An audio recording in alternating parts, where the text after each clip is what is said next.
in equity. That's your money. Use it. One client got $150,000 out and paid off all their credit cards, 2 car loans, and a personal loan, cutting their monthly expenses by $1,500. You can get approved in as little as 1 day. So act now with no hard credit pull up front. LoanPronto.com, 919-381-1760. Get the money you need for anything. 919-381-1760, LoanPronto.com. Equal housing lender, NMLS 1661781, subject to lender approval, NMLSconsumeraccess.org. I'm Dr. Miller, a dentist and a volunteer for Dental Lifeline Network. DLN asks dentists to volunteer to see just one patient per year who might not have access to proper oral health care. Join me in making a difference. Go to willyouseeone.org to learn more. Hey, I got you something. What's this? Just a little Galentine's gift from JTV. Do you mean jewelry television? I love their jewelry. They have the New customers get $25 off their first purchase of $75 or more. Visit jtv.com/romance. Yeah, their artisan collections? Gorgeous. Are you going to open your gift? Oh, yeah. It's the pearl bracelet. New customers receive $25 off their first purchase of $75 or more. Visit jtv.com/romance. This hour of the Triangle Sports Leader is powered by Ritchie Law Firm, Injury Lawyers. Ritchie Law is on top of it. Go to ritchielaw.com. That's ritchielaw.com. WCMC HD1 Holly Springs. Take us with you on the radio, Instagram, TikTok, Alexa, and YouTube. 99.9 The Fan, the Triangle Sports Leader. I'm WRAL meteorologist Elizabeth Gardner. Looking at a beautiful afternoon, lots of sunshine out there, a high of 60 degrees. It will be a chilly night. We'll see clear skies with a low of 36, but temperatures continue to warm up tomorrow. We'll see sunny skies with highs in the upper 60s. Weather update brought to you by Newcomb and Company, where your comfort is their business. Visit newcombandcompany.com. 3 o'clock check of your money. Dow Jones is up 149 points to 44,862. Throws it up top. McNeil threads the needle, bounces. Huntley, Hatfield, hammer time. Now James a theft at midcourt. Right to the rack to punch it down. Middlebrooks kick right corner. Styles wants another triple. Wide open. Swirls it in. Cooper on the drive to the rack to throw it down. He steps into a 3 right wing and hits right in the circle. Trey Parker, a career game. Steps to the top of the key. 12 to shoot. He'll take it. Hit it. And he's fouled. The Drive with Tim Donnelly on 99.9 The Fan. The Drive with Tim Donnelly, 99.9 The Fan. How about that game last night, huh? Had everything. Had it all. We're talking NC State Duke. I'm Tim Donnelly. Dennis Cox producing the show. That game really did have everything. And you know what? NC State earned some. Their team this season earned some respect from me for how they showed up in Cameron. And Duke learned a lesson in one of the craziest games I can remember watching. Crazy because of the basketball. Crazy because of the other. And if you didn't watch the game, you might be like, what could possibly other, I don't know, future NBA first-round pick, for lack of a better term, blue chunks all over the floor? Bruh. It happened. Common Malawash got sick. There was a young lady in the student section that had to be carried out. It appears she's going to be okay, but she was passed out and had to be carried out, although the reports are she walked out after gaining some medical attention. It was a crazy game. Crazy game. Let's break it down to each side, starting with Duke. Duke is at the point, and I've been saying this all season, in the ACC, their games are no longer just win, they are win and. And in a generic term, the win and is win and have something happen that makes you more prepared for the postseason.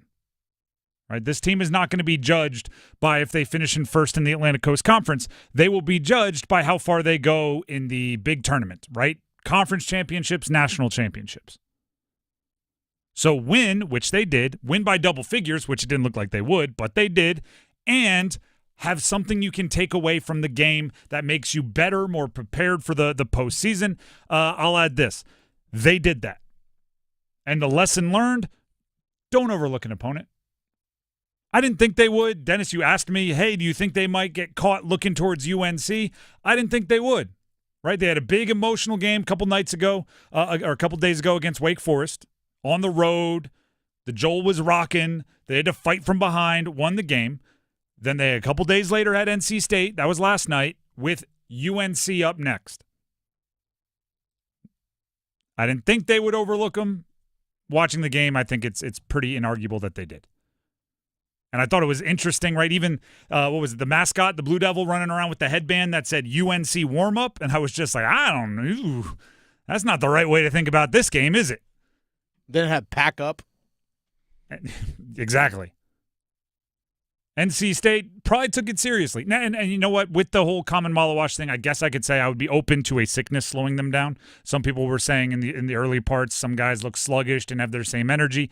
I guess that's a possibility, but I'm not. If they don't tell me that, I'm not going to assume it, right? If nobody's saying they're sick, I'm not going to give them an excuse for free, right? If you started sluggish, which they did, I'm blaming you unless you tell me otherwise. John Shire is growing up in front of us as a coach, obviously fully grown human. But as a coach, we're seeing it. Halftime talk, right? Cooper Flagg, quiet in the first half, exploded in the second half. In the postgame, as you can hear right here, Cooper Flagg talked about what John Shire told him. Soft, finesse in the first half, as coach would say. I feel like that led to most of our first half troubles with just me being really soft, and it's hard to initiate the offense if I'm not being strong with the ball. So much room to grow. I love that. I love it. A lot of people think in modern college sports you can't be tough on players. Right, the players are running the program is one of the new buzzwords that are percolating across college basketball. John Shire telling Cooper Flagg in that first half you were soft, too much finesse, you were soft. Told the whole team that. That's true, and that's what they needed to hear because they came out in the second half much more aggressive. It reminded me of, and I've told this story kind of secondhand. There was a podcast that Jason Tatum was on. And Jason Tatum talks about a specific instance early in his Duke career. He was only there a year, as Cooper Flagg will be. And he said he came in at halftime. He thinks in his memory, he had 12 at half. And he came in like high-fiving, like, hey, we had a great half. And Coach K hit him with some form of, if I knew you were going to play that soft, I would have left you in St. Louis. And Jason Tatum was like, eesh. But it ignited something, right? Now it's a story he looks back on fondly. John Shire is learning, figuring out the social side of coaching in game. We talked about earlier this year how it appears like he's put the personalities better in his recruiting class than he did in the first couple years, where he had all the 5 stars, all the top recruits, but it didn't fit together as like a personality puzzle piece. Seems like he's figured that out. Now he's pulling the right strings. There are certain parts of coaching you can learn, or you can study, I should say. Right? You can study scheme. You can study press break. You can study analytics on where the best shots are. You can study that. You can force that into your brain. I think the social side of coaching just takes time. When to push which buttons, which players to put together, when to let them go on their own, when to reel them in. He's learning that. Telling the team they're soft and then seeing that second half, that's a direct result. Now, I said NC State earned some respect. NC State's not going to roll over, and I appreciate that. Right? And that was part of the DNA in last year's team that I'm not sure we've seen a ton of this year's team, but they showed up in that game on the road against the number 2 team in the country and I mean, shot out of a cannon. Right from the beginning of the game, playing with high energy. Bring that energy to every game. That's your challenge, not just on the road at Duke with everybody watching you. If you play, I'll even say it like this. If NC State plays the way they played against Duke last night, they've won their last 6 games in a row, right? It's more than a possession difference, and just about all of those games were one-possession games. You play like you played last night, you win those games. And I'm not even just saying knocking down the shots, because you can't always choose that, right? They did start on fire from 3. They knocked down some really tough shots. But even in the second half, when Duke was making their comeback and Duke was landing punches, State kept fighting back. And they weren't shooting it as well in the second half. A lot of air balls in the second half. A lot of clanked off the side of the backboard in the second half. But they kept fighting back. Again, though, kind of a close-ish game. I know it ended up double figures, but close-ish down the stretch. They weren't able to find the few plays they needed to get over the top. Kevin Keatts, their head coach, talks about the lack of a go-to guy and how that makes their late-game situations tricky. We don't have a superstar. I thought when things got really tight for Duke, everybody in the entire building knew who they were going to. We've got a bunch of really good players that obviously need each other to play well, and so we don't have that closer in every game. We don't have a Jaquel Joyner, a Taquavion Smith, or either DJ Horn or DJ Burns, and so that's one of the reasons why you have to figure out at the end of the games like who is playing the best basketball and try to get them involved. That being said, I love our team.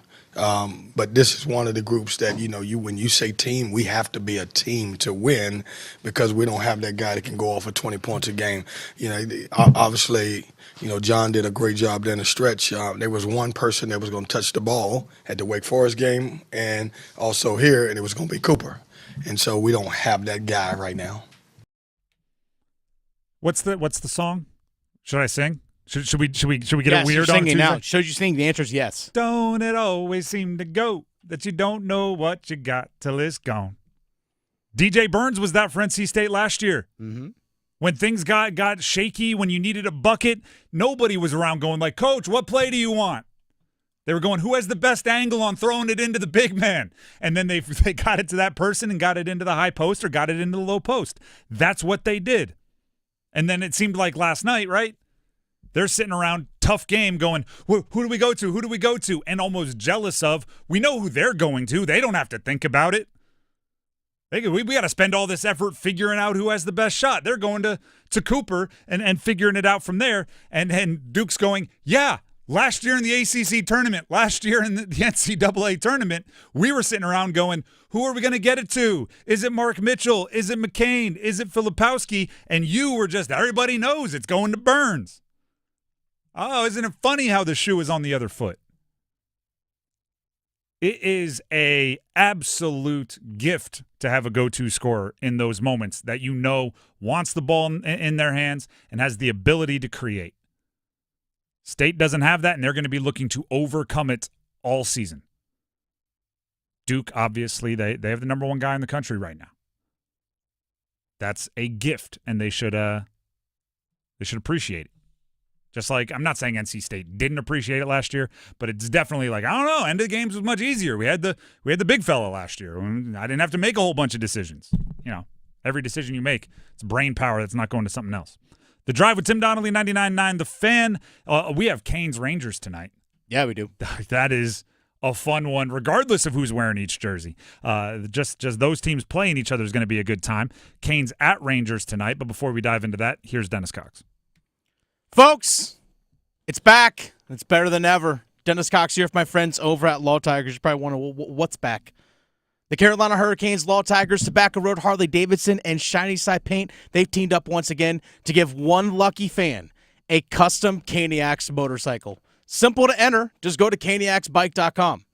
It's that easy. You'll see pictures of the bike right there on the site. Again, it's a custom-built motorcycle. I can't win it. You can. It's truly one of a kind. It's unique. It's custom painted with Canes logos and colors, white wall tires. It really is a gorgeous bike. You just got to go to caniacsbike.com for your chance to win. The deadline is April 6th to sign up, so tell a friend to tell a friend to tell a friend.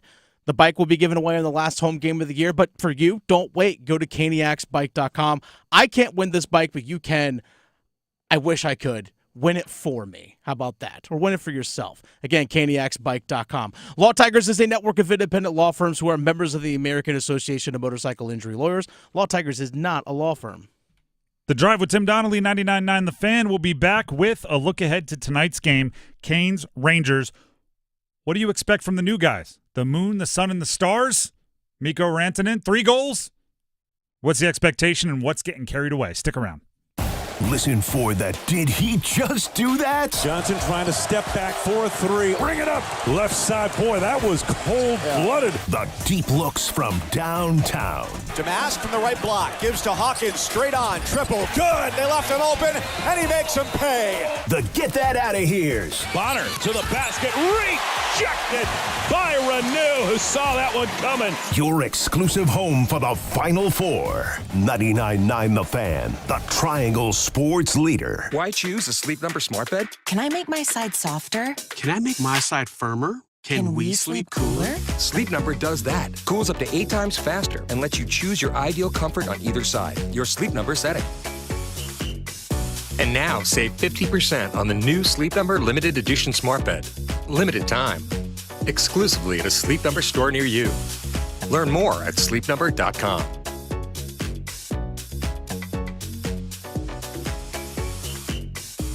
Breaking news, and this one is almost unbelievable. Yeah, it's all about new customers at Bet365 because they get $150 in bonus bets when they bet $5, win or lose. And even better, bonus bets can be used on the spread, totals, and player props. There you have it. Bet $5 to get $150 in bonus bets, win or lose.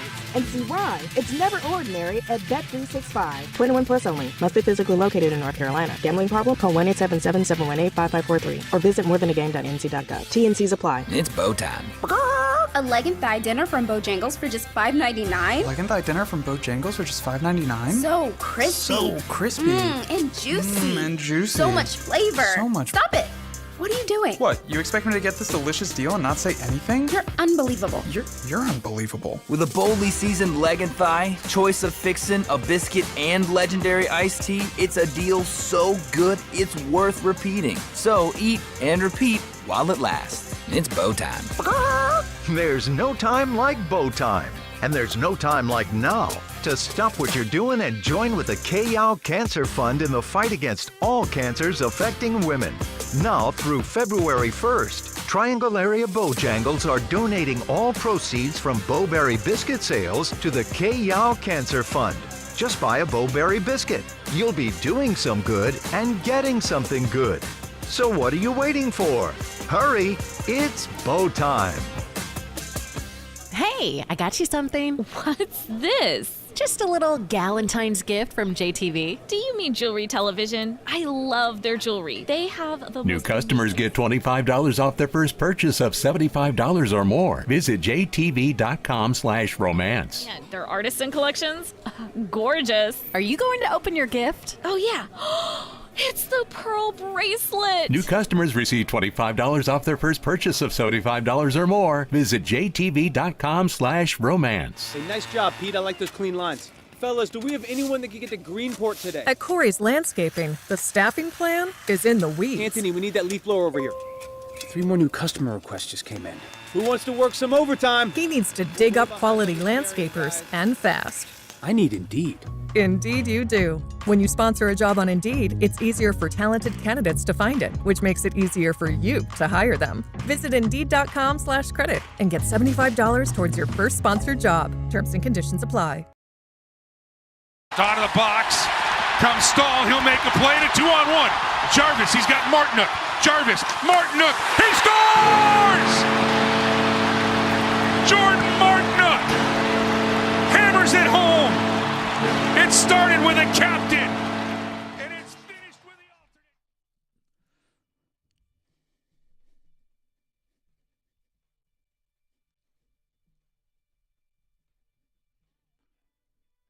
The Drive with Tim Donnelly, 99.9 The Fan. I'm in the mood for a Canes-Rangers game tonight. It's on the road for the Canes. It's a big game. This is the type of game, emphasis type of, this is the type of game that is the reason why you traded for Mikko, Rantanen, and Taylor Hall. A big game, divisional opponent, high emotions, a team with history, someone else's arena. This is the game where it would feel really, really, really good if the new guys showed up and did something special. But this isn't the game you did it for, right? It's too soon. The paint isn't dry. There's still so much that needs to be worked out to go in with any kind of lofty expectations. We haven't done this in a while, Dennis. Scale of 1 to 10. How big of a game is this? 9. 9? If we're going into decimals, like 9.2. Like it's 9 leaning up, if you ask me. Especially with how hot the Rangers have been. I know they lost recently, but they had a streak of 10 straight games where they had points. Good team, and they're obviously ascending in Carolina with all the moves that they made. Yeah, there's a lot on this game. And as I always say, right, and the reason why we do the 1 out of 10, how big is this game thing is, I'm always judging the Canes based on how they're going to play in the postseason, right? Their seasons are successful or not successful based on how far they go in the postseason. So the only way I can think of to mimic or get a spot check on how well this team is prepared for the postseason is to put more value on the big games, the ones that are intense, the ones that have some kind of rivalry, some kind of stakes on it, and that's going to happen in the bigger games. So big-time players make big-time games, big-time plays in big-time games. I stumbled through the cliche. And on top of that, with it being a road game, another thing I believe is role players don't travel as well as stars. So if, in that case, you're looking at this one saying you need your big-time players to make big-time plays, and you need them to be the beacons for your role players to follow. This is a game where traditionally, if you have a Mikko Rantanen or a Taylor Hall on your roster, you look to them and say, put us on your shoulders, along with Aho, Jarvis, the other Slavin, the other stars that you have. That's not an all-inclusive list, just naming some guys. And on the other side, it's the ones you know. It's the same guys. It's Panarin, it's Kreider, it's Trocheck, it's Igor in net. Like you know what they are. There's no surprises there either. So going into this game, I am looking for the stars. I am looking for the big players to make big-time plays. I'm also looking for a little improvement in chemistry. I'm also looking for, right, if it looks like Aho and Rantanen just seem to know where each other will be a little bit better, right? I'm looking for the power play 1 to just move a little bit smoother. I'm just looking for the new guys to fit in more. I'm looking for Taylor Hall to get more comfortable on whatever line he ends up playing on. Do you know what else I'm looking for, though? And this is where I'm going to contradict kind of everything that I just said. I do want to see 1 or 2, forget chemistry, watch what I can do, plays. Right? Like, this is the productivity stuff that happens in our office. Right? We have this new player for the Canes in Mikko Rantanen. He's one of the top players in the NHL. He's a 100-goal scorer. So we're trying to be creative and come up with things that we can do on the show. And Dennis just casually goes like, well, his nickname is Moose. Is there anything we can do with that? And, you know, we're bringing up Rocky and Bullwinkle. Yep. I literally pulled up YouTube and we listened to Moose calls to see if there was any, because we're an audio medium here, even though we're also on YouTube. What's going on YouTube? We were having some fun with it, and we'll keep spitballing. Some ideas maybe will happen, maybe won't. Some might land. But if your nickname's going to be Moose, occasionally you just got to brute force that bad boy. Occasionally you just have to be a 7-foot tall, antlers up to 8-foot tall behemoth and go power your way to something. Oh, sorry, you didn't know I was going to be here? You didn't know I liked getting it in throw it to me now. Watch what happens. Like, I do want a few look what I can do moments. And I would say there were 1 or 2 in his first game. 1 or 2, like, watch this rocket. So I want to see that from Rantanen. Taylor Hall, less so, right? Fit in, be the skilled guy that you are. But also, I want the players that have already been around. I want the Canes players that have been established to make sure they're trying to get theirs too, right? It's not all about let's make the new guys comfortable. It's not all about, well, where do they like to get the puck? Some of it is you figure it out, I'm going to score. Or I'm going to do what I do, and you figure out where to be. Mikko is used to playing with Makar and McKinnon. He is completely okay sharing the spotlight, right? He doesn't need to have the puck all the time. I went and looked at it. Mikko's first year in Colorado, he played like 9 games his pre-rookie year. Mm-hmm. His rookie year, they were dead last in goals scored per game. Ever since then, after his first year, they've never been outside the top 10, peaking as high as number 1 a couple seasons ago. That isn't one guy scoring. That is a well-oiled machine. He can understand and get in where he fits in when someone else is having a day. So Jarvis, Svech, Aho, Gostisbehere from the blue line. If Kokiniemi wants to continue his little streak of hot play. Roslovic if you're not sick after not being at if you're a shooter, score. Be aggressive. They can play off of you as well. The sad part is college sports are becoming more and more like pro sports in that free agency is moving around and teams are different and veterans have to get used to playing with other veterans. And at the college level, I'm seeing way too much like people worried about not stepping on toes. Right? Way too much like, oh, I'm the new guy, or, oh, our new guy, I want to make sure they feel welcome, so I'm going to just worry about setting them up. And I'm watching going, no, both of you play your best game, and hopefully they link up. I'm not saying be a jerk. I'm not saying freeze them out. I'm saying take care of you as well. Mikko Rantanen's here. Taylor Hall's here. They are in New York. They'll be playing for the Canes against the Rangers. If everybody bends over backwards to make sure they have a good game, you likely won't win because you need, 3/4 of your players to have a good game to beat a team like the Rangers. Score, be aggressive, look for it. Rod Brindamore today, talking with the media, talked about trying not to overcoach Mikko and Hall and taking advantage of the moments he has to teach. It's a little balance. I mean, we they got a lot to learn as far as what we're doing. I mean, we know they're great hockey players and came from good organizations and all that, but systems are a little different and that takes time. So it's a gradual thing. We don't want to kind of overdo it, but at the same time, you want to get them up to speed as quickly as possible. So every chance you get to have some sort of interaction, whether it be quick video session or just even a chat, you're trying to take advantage of that. It's going to be a learning experience for everybody. They've had, one practice? Yeah, they practiced yesterday, had a morning skate today. Okay. So a couple times. 1.5? A couple times. And a game. Which is live practice. And they played a game, and they had to travel, and they have to figure out everything about their, when they're not on the ice, they're dealing with where am I going to stay? Who can I crash with you? All they've got to learn new everything. How do I get my stuff?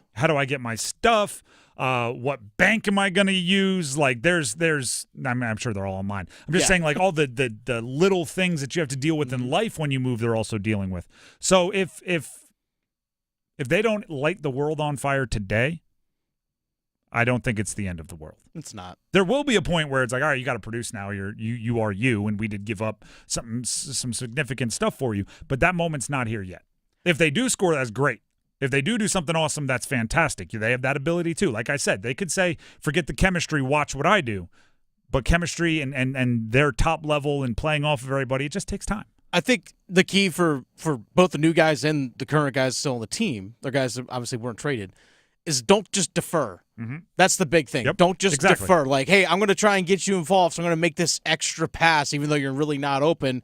When the right play is to shoot, just make the right play. He loves getting it on that wing. Oh, I'm gonna get it for him, and it's like, well, you were unimpeded to the goal. What are you doing, buddy? Eyes forward. And I'm not saying anyone is going to be that obvious. That's obviously a dramatized version of it. But no, if you're there, get it. That'll be better for him in the future, right? Mm-hmm. The more threats you have, the less attention he'll draw. The Drive with Tim Donnelly, 99.9 The Fan. We have the Dean's List coming up, including at least one player or coach from each of the 3 Triangle basketball teams. Okay, in the ACC. right. Well, how about that for a tease? But before we get there, here's Dennis Cox. Folks, Dennis Cox here for ESPN Bet Sportsbook. The action is heating up this playoff season at ESPN Bet Sportsbook. Lock in your touchdown picks, check out trending parlays, and increase your winnings with profit boosts. New customers can get up to $1,500 back in bonus bets if your first bet doesn't win. And unlock 30 days of ESPN Plus. Download the ESPN Bet Sportsbook app and sign up with the promo code RADIO to get started today. Must be 21 plus. Gambling problem? Call 877-718-5543 or visit morethanagame.nc.gov. Terms and conditions apply. See app for details. The Dean's List is coming up next, and some more ACC basketball action. Big game tonight, UNC at PITT, and a battle for the second spot in the ACC. Stick around. Tonight's forecast calls for Hurricanes hockey. Svechnikov, tick-tack, tied in Carolina on the man advantage. Storm Watch with Adam Gold at 6:30. Puck drop at 7. Save made, rebound! Game over! Sebastian Aho gives Carolina a 4-3 win in overtime. On your exclusive home for the Carolina Hurricanes, 99.9 The Fan. Is your plumbing outdated or just not getting the job done? Call Newcomb & Company to see how we can help get your home operating at peak performance. Our experienced plumbers can repair or replace faucets, toilets, piping, garbage disposals, water heaters, drain cleaning, and more. Become a Comfort Contract customer to receive priority service and a 15% discount on service calls and repairs. Turn to the experts today. Call 919-862-3000 or find us at newcombandcompany.com. Newcomb & Company. Your comfort is our business. John Porcelain here for my friends at Buffalo Brothers. You know the big game is right around the corner, and it's time to start thinking about big game parties. Don't be that guy that doesn't get the best wings in town. So order your wings today from Buffalo Brothers. Come and get Buffalo Brothers Big Game Special. 2 large pizzas and 20 wings for just $50. That's food for the whole family at more than 20% off. But remember, order today as pickup times fill up fast. Buffalo Brothers. Aw, man, now I want wings. You still thinking job change in the new year? Yeah, I need something that's in high demand and more stable in this economy. IT? Yeah, cybersecurity, maybe even AI. That's what I did. Really? How? Went to My Computer Career. You don't need any prior experience, and you could start your new career in a matter of months. A lot of IT pros go to school there, too, to level up. Sweet. Are classes online or on campus? Both. Wow, I'll check it out. Thanks. Make this your year. Take the free career evaluation now at mycomputercareer.edu. Financial aid is available for qualified students, including the GI Bill. If you needed one more reason to choose Diamonds Direct over any other jeweler, get this. Diamonds Direct maintains involvement in the entire diamond process and handpicks the best just for you. You see, any jeweler can claim to be a direct importer or have so-called partnerships overseas, but Diamonds Direct has special access that others simply don't have. Nobody can get closer to the source than Diamonds Direct. Indeed, Diamonds Direct is recognized in the industry as a world diamond powerhouse with unrivaled buying power and decades of inside connections that go back to their roots as actual diamond cutters. Bottom line, Diamonds Direct is without question the jeweler here that can truly offer the absolute best value. Make no mistake, Diamonds Direct refuses to be undersold on GIA certified diamonds. And we challenge you, let us prove it. Diamonds Direct, your source for the ultimate diamond value. Official jeweler of the Carolina Hurricanes and proud sponsor of NC State Athletics. And proud to call the Triangle home. Diamonds Direct, your love, our passion. Don't go through another year with all that high interest debt. Let Loan Pronto wipe it all out now. Hey, it's Dennis Cox. Loan Pronto's Rapid Equity Loan makes it easy to pay off all your credit cards or tackle that 2025 home improvement project. Get cash in your pocket fast. No appraisals, no paperwork, no waiting. Loan Pronto's AI-driven tech gets you approved and funded in as little as 1 day. One client got $150,000 approved in under 24 hours. Paid off all their credit cards, 2 cars, and a personal loan, saving over $1,500 per month. With low fixed rates and lightning fast transfers, you can do it too. Consolidate debt, improve your home, take control of your finances. Imagine being credit card debt-free by this time next week. Don't wait. Call Loan Pronto now, 919-381-1760, or visit loanpronto.com. Get a free rate quote with no hard credit pull, 919-381-1760, loanpronto.com. Equal housing lender, NMLS 1661781, subject to lender approval, NMLSconsumeraccess.org. Pedal down center of the floor. Hill drifts left, shovel back. Parker steps into a 3. Yes, Rattler down. Left wing, Parker 57-53. Trey Parker is 6 for 6 shooting, 15 points. The Drive with Tim Donnelly, 99.9 The Fan. Happy Tuesday to you all.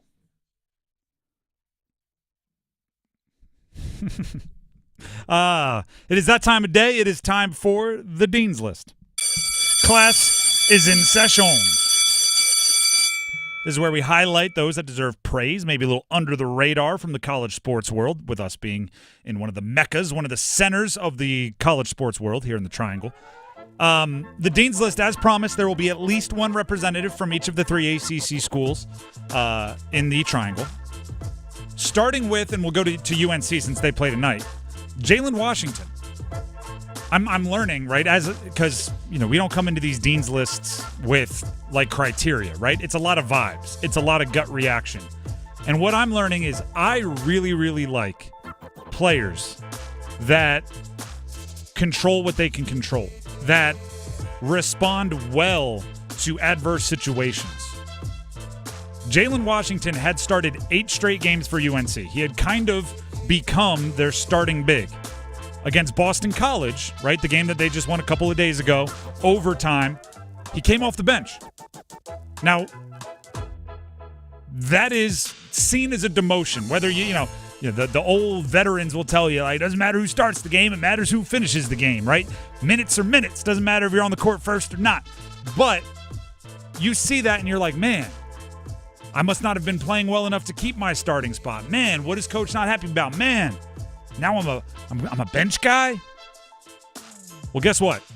Starts 8 straight games, comes off the bench in the 9th, ties his season high in points, 18 points, on 7 of 10 shooting, also has 6 rebounds, 3 assists. Of those 6 rebounds, 4 were offensive. That's not letting what you can't control get you down, right? I can't control whether coach wants to start me or not. All I can control is what I do once I get put into the game. And I really like the way Jalen Washington responded, especially when it turns out to be, right, an overtime game. You win by the whiskers on your chin. Turns out every one of those 18 points were necessary. And if he would have spent 20 more minutes moping, he might not win that game.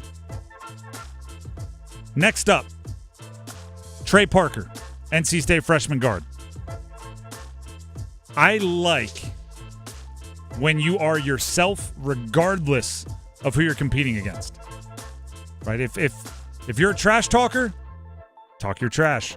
Right? If that's how you get going, if that's when you're at your best, do it.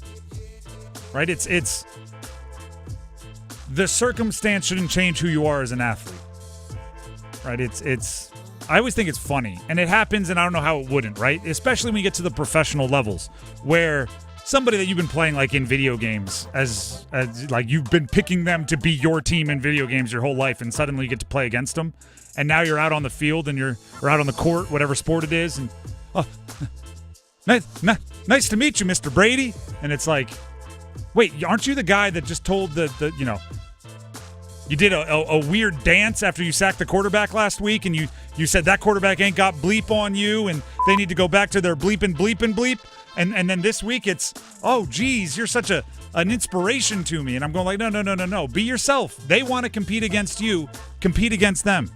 Trey Parker, freshman guard, NC State, went into the game as a player that didn't play a lot, doesn't get a lot of shots, for the 4th worst team in the standings in the ACC in NC State, right? They were above just 3 teams in the ACC standings. They go into Duke with all the glitz and glamour, right? It's Cameron Indoor. Oh, look at this. All the fans. Ooh, whoa. Knocks down a shot. Cooper Flagg contesting, the future number 1 pick. You would have thought Trey Parker was in any other situation. He puts the 3 celebration fingers over his mouth, screams at the top of his lungs. Do that. If that's you, do that. I respect somebody that doesn't change because they're intimidated. I don't care if you come off the bench. If you're a shooter and you're a trash talker, shoot and talk trash. Flip side, John Shire also on the Dean's List. Okay. He is pushing the right buttons right now. From going zone against Wake, which seemed pretty bold considering by all accounts they've never really practiced 2-3. Nope. Which, by the way, they broke it back out for a little bit against State last night as well. Mm-hmm. So now another tool in the tool bag. But also the telling the team, as we learned after the game, that they were playing soft and too much finesse at halftime of the Duke NC State game last night, and having the team come out playing much more aggressive and physical. He's starting to figure out that part. I talked about it earlier. He's starting to figure out the social element of being a head coach. As an assistant, you don't really...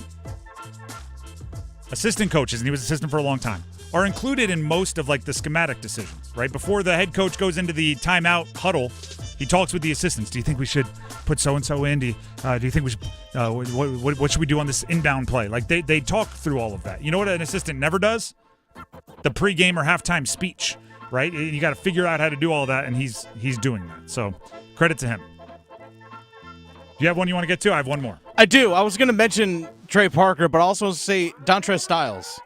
Knockdown shots. Had an awesome game yesterday, 18 points for NC State. I thought he was fantastic. I was actually surprised how little he was on the floor late in the game at some spots. I was like, oh, Dontrez Styles was your best player, especially when we heard Kevin Keats talk about we don't have a go-to guy. We got to figure out who our best player is during the course of a game and all that stuff when it comes to late game situations. I was like, well, Dontrez was your best player, arguably. Like if you're going hot hand, he had the hot hand. Yeah.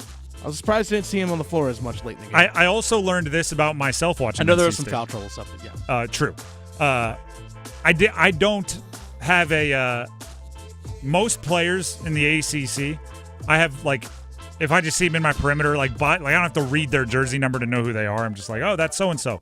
I learned I don't have that with Dontrez Styles for some reason, because there were multiple times he hit a shot and I was like, who was that? And then Styles again. Oh, look at that. For some reason, his body type or something doesn't register with me. I was like, who is that? Every time it was Dontrez Styles. He knocked down a bunch of threes. And you're right, he did have foul trouble, which made it difficult to play him huge minutes. My final Dean's List member, Bill Belichick, head coach UNC. Football. And not for the reason many of you are probably thinking, like, oh, did he get a recruit? Oh, were they picked to do blah, blah, blah. Kenan Stadium's going back to grass. Way to go, coach. Get that turf out of there. Keeping it real. Athletes love grass. Yeah. It doesn't hurt as much. You don't get hurt as much. The burning doesn't happen with all the rug burns and turf burns, and athletes love grass. And actually, Dennis, I wrote this down, but you can correct me if I'm wrong. For athletes, you grow up playing like youth fields, right? Grass. Generally, yeah. Although that might be changing now. When I was a kid, changed so much now. When I was a kid, every youth field, baseball, football, whatever, soccer was grass. The first time you played on turf, you felt like you were in the Super Bowl, right? The first time you played, you felt fast. You felt like you're watching yourself on TV. The first time you played on turf, you felt awesome. About the 10th time you played on turf, you're like, I never want to play on turf the rest of my life. I hate it. I want to go back to grass. It hurts. It's like falling on, especially there were some like AstroTurf situations. Oh, that's different. When I first started, getting those opportunities, some real bad stuff.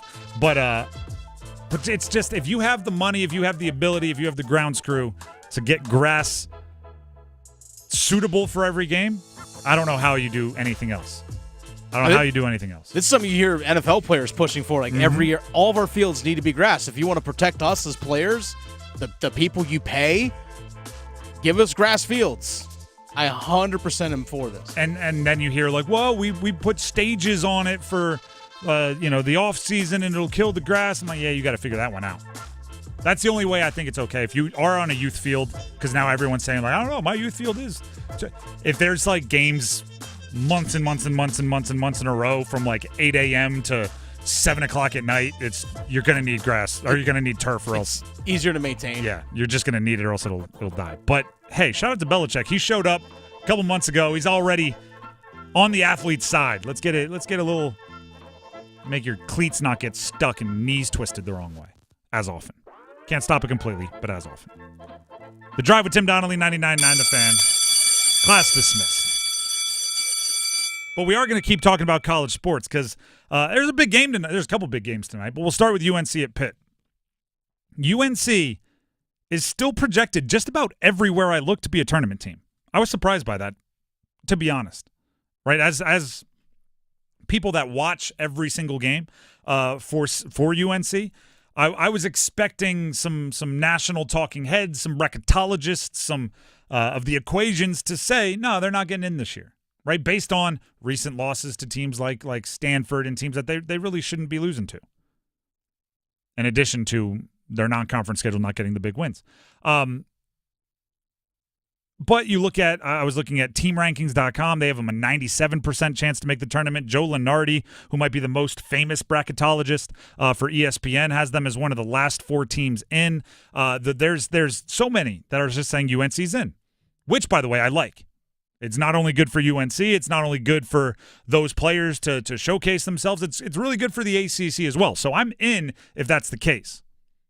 But I do think those projections are including wins in games like tonight at Pitt, right? Part of whatever projection Lunardi or whoever is coming up with that's saying they're in the tournament, I do think they are looking at the rest of their schedule and, if not assuming, predicting games at Pitt being wins for UNC because that adds to their resume. Pitt is one of the upper middle class in the ACC. Now, here's the thing for UNC. I guess the world still believes in you. Go prove them right? Don't sell that short. Your name, your brand, your UNC-ness is going to keep you in the mix, maybe longer than other teams with your same resume would be kept in the mix. So go prove them right. Don't take that leash and ruin yourself with it. Your coach yesterday, Hubert Davis, we played the audio for you yesterday. He can't seem, or at least seems frustrated by the fact that you aren't playing full games. Right, you're finding it, as he said, for moments, but you need to find it from the opening tip. He seems exhausted by the search for the key that'll get you to play full games. Fix it. Take that as an insult. Here's where I am with UNC. Okay, because I mean, I was, and I still think I'm leaning towards, until we see something drastically different, they're not a tournament team. Until they prove to us that they have turned the corner, they don't look like a tournament team to me. Outside of their jerseys, kind of always look like a tournament team. Here's where I'm at with UNC. The players, I think, kind of get to choose how their season ends. If they commit, and this is what I consider a choice, if they commit to being absolutely exhausted at every timeout, if they commit to absolutely wearing themselves out, particularly on the defensive side, I think they can be in the tournament. If they don't give that kind of effort, their name will only buoy them so far, right? Being the Tar Heels will only buoy them so far until even the bracketologists have to go, well, I think I got to put them in the first 4 out. I'm transfixed. I'm kind of obsessed with the last 3 or 4 possessions of defense they played against Boston College, where they went from, for most of the game, a confusingly bad defensive team. Boston College is not a great offensive squad, although they did knock down some tough shots, give them credit. But UNC was not making them work enough. It was making them too easy, making it too easy for Boston College to score. And then the last 3 or 4 possessions, they turned into a great defensive team. And I went, that's interesting to me. Where was that? Yeah, exactly. Wait, you're telling me you could have done that this whole time? I felt like Dumb and Dumber. You had an extra pair of gloves this whole time? Yeah, Harry, we're in the Rockies. You're telling me you could play defense like that this whole time? It's like, yeah, Tim, we're in the ACC. Okay, do that. But that's a commitment. That's not easy. That's not fun. That is exhausting. That is playing that style of hey, because here's the thing. Those possessions, if you gave up a bucket, you lost. It was pretty simple. It started when they were down, 89-85 with 40 seconds left. I don't know the exact numbers. If you gave up a bucket on one of those possessions, game over, you probably lose. So suddenly in that situation, right, backs against the wall, you dug deeper and you played better defense. Boston College couldn't even get the inbound in without an entire debacle of a Rube Goldberg of the ball going here, bouncing there, tipping off his fingers, and somebody tracking it down. If you can play most of your possessions with the intensity you played when you thought one bucket could lose you the game. You can make the NCAA tournament, and you can beat, and I say this even knowing Duke's coming up at the end of this week, you can beat everyone on your schedule if you play with that kind of effort. Drake Powell looked like again, I said he looked like his wingspan was like 9 feet guarding the inbounder. And when somebody has his raw ability and athleticism, he should be always an unbelievable defender. We know Seth Trimble. Seth Trimble had 12 rebounds in that game. He's 6'3". We know his unbelievable athleticism. We know Ian Jackson's quick feet. That right there should make the perimeter for your opposing team miserable. But you got to put in the effort. You got to be willing to not be able to like move right the next day because your legs are so locked up. You have to. Let's hear from Hubert Davis looking at Pitt because there are several things that make Pitt dangerous. You know, they've got guards that just with the ball, whether it's one-on-one, pick-and-roll situation, can create shots not only for themselves but for their teammates. They're a really good basketball team. It's a Pitt team. Skilled, tough, competitive. They are good. I'm a fan of the Pitt program. They got some bigs down there too. Mm-hmm. They got some length down in the post, which I'm not even sure what Jalen Washington's status is from this game. I know he left the last game with a knee injury. I haven't looked to see what he is, but if he's not in there, that makes an already thin position even more thin. Then you're looking at Van Allen Lubin to play more. You're looking at Withers to be more physical, quite frankly, better. And you're looking at Drake Powell to probably play a little bit of big minutes. Maybe James Brown off the bench, the freshman. I go with Claude, the transfer from Georgia Tech. I mean, there's that's kind of what and regardless of what you think of those players, all out 100% effort, they'll be fine. Jalen Lowe and Ish Leggett are legit scorers for Pitt. They're going to make UNC's defense work, but again, I think it's a choice for them. Are you willing to put in the effort for UNC? The other game tonight, as we transition here on The Drive with Tim Donnelly on 99.9 The Fan, is Wake at Louisville. This is what I'm calling an old school statement game opportunity. I love a statement game opportunity. Where you can, like if I'm Steve Forbes, I'm telling Wake Forest, this is a chance for us to announce something to the rest of the league. The Duke game, I'm not downplaying what Wake was able to put on the floor against Duke, right? It was a great atmosphere at home. You showed that you can hang with anyone because you hung with the best team in the conference. Even without your best game. I don't think that was your best game at all. Cameron Hill just got in foul trouble. I'm just saying that. Without your A game, you hung with Duke. That's a nice lukewarm statement. That's like a monotone statement. Now it's about announcing your arrival. It's about making you the team that other teams prepare for. If you beat Louisville, and by the way, Wake Forest is a 9-point underdog, despite I have Louisville and Wake Forest on the same tier in the ACC, that second tier. Duke, big gap, second tier. I have both of them on that tier. They're a 9-point underdog. It's about becoming the team that tier is focused on. I'll even put it this way, and this is kind of a unique way to look at it.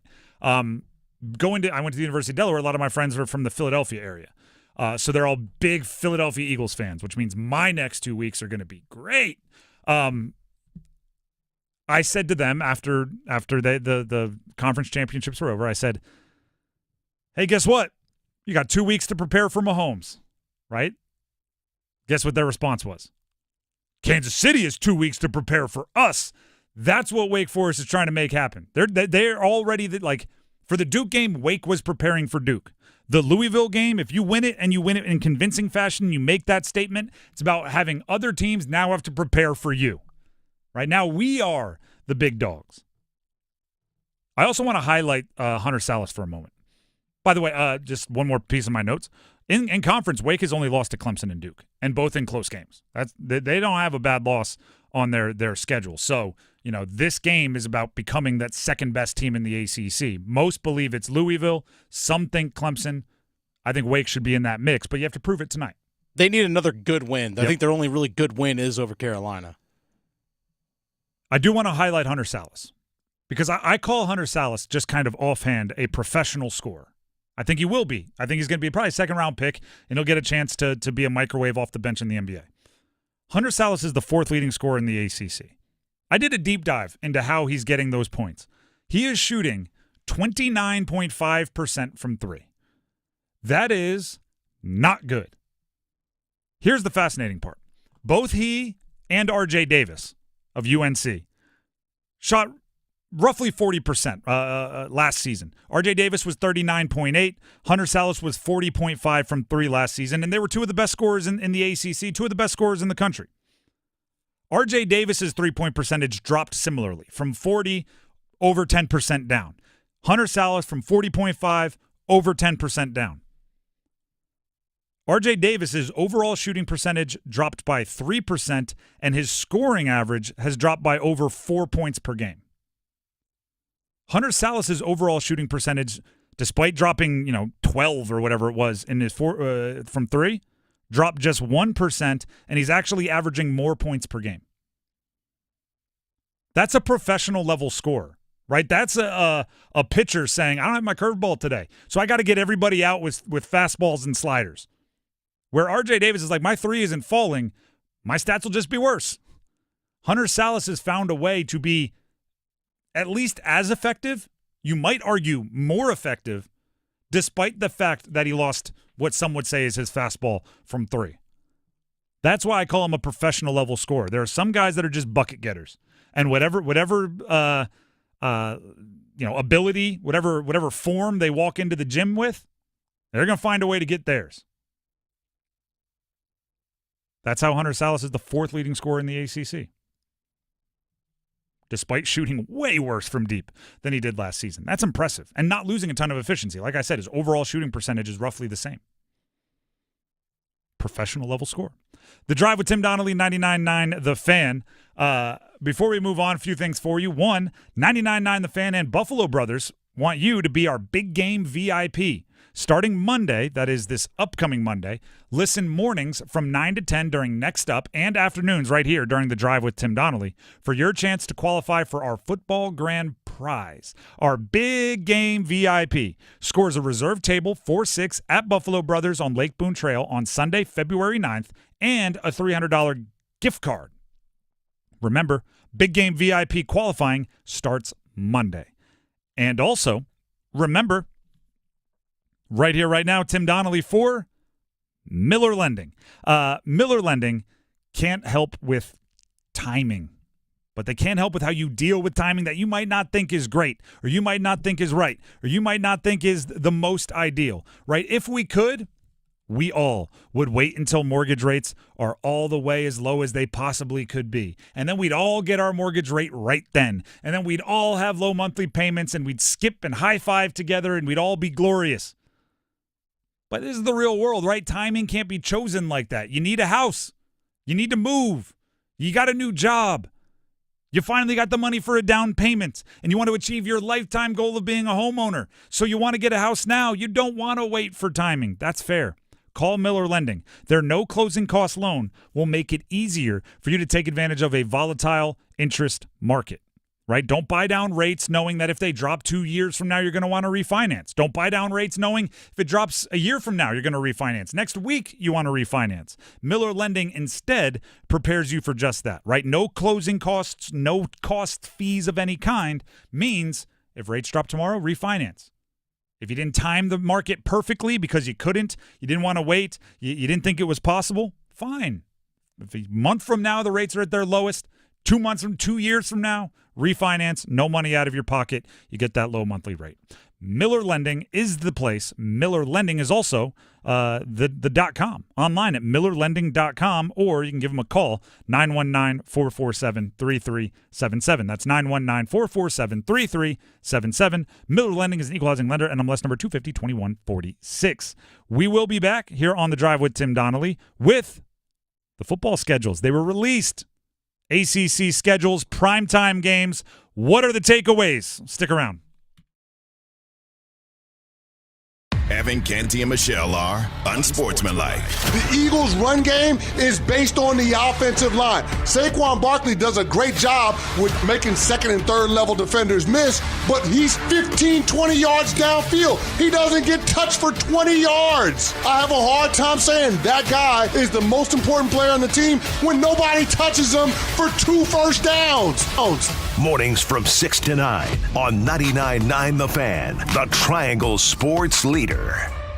Why choose a Sleep Number smart bed? Can I make my side softer? Can I make my side firmer? Can we sleep cooler? Sleep Number does that. Cools up to 8 times faster and lets you choose your ideal comfort on either side. Your Sleep Number setting. And now save 50% on the new Sleep Number limited edition smart bed. Limited time. Exclusively at a Sleep Number store near you. Learn more at sleepnumber.com.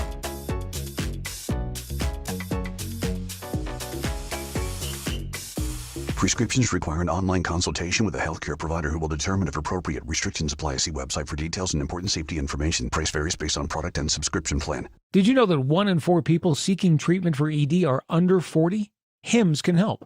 Get started at hims.com/joy. Through hims.com, you can access a full range of treatment options for ED, including daily or as-needed meds through a 100% online process.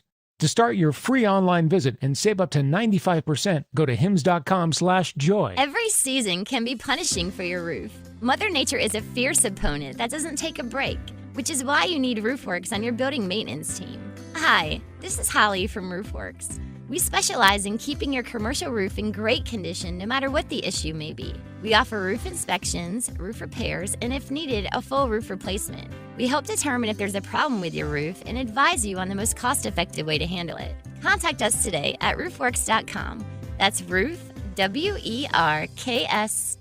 It's back, the FanDuel Kick of Destiny, and this time it's every Manning for himself. This Super Bowl, 2 legends will take the field in a sudden death field goal showdown. Peyton versus Eli, live from New Orleans, 1 kick to claim ultimate family bragging rights. Who's going to rise to the moment? Pick your winner now in the FanDuel app, and if you back the right brother, you will earn a share of $10 million in bonus bets. The FanDuel Kick of Destiny. Download the app or head to FanDuel.com/AdamGold and bet with FanDuel, official partner of Super Bowl 59. FanDuel.com/AdamGold. FanDuel, the official partner of Super Bowl 59, don't you know? 21 and over and present in North Carolina. No purchase necessary. Bonuses issued as non-withdrawable bonus bets that expire 7 days after receipt. Restrictions apply. Void where prohibited. See terms at sportsbook.fanduel.com. Gambling problem? Call 877-718-5543 or visit morethanagame.nc.gov.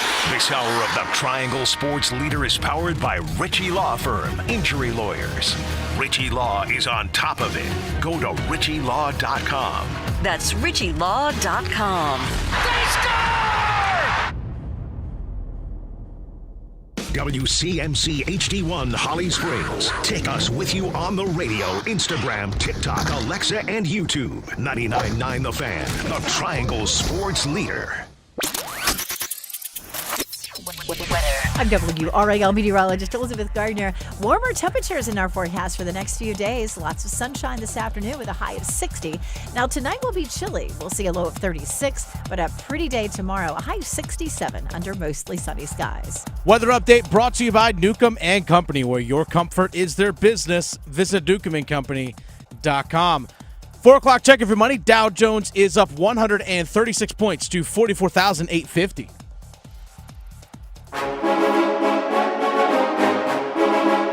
Let's move the chains. Time for football at 4. The Drive with Tim Donnelly, 99.9 The Fan.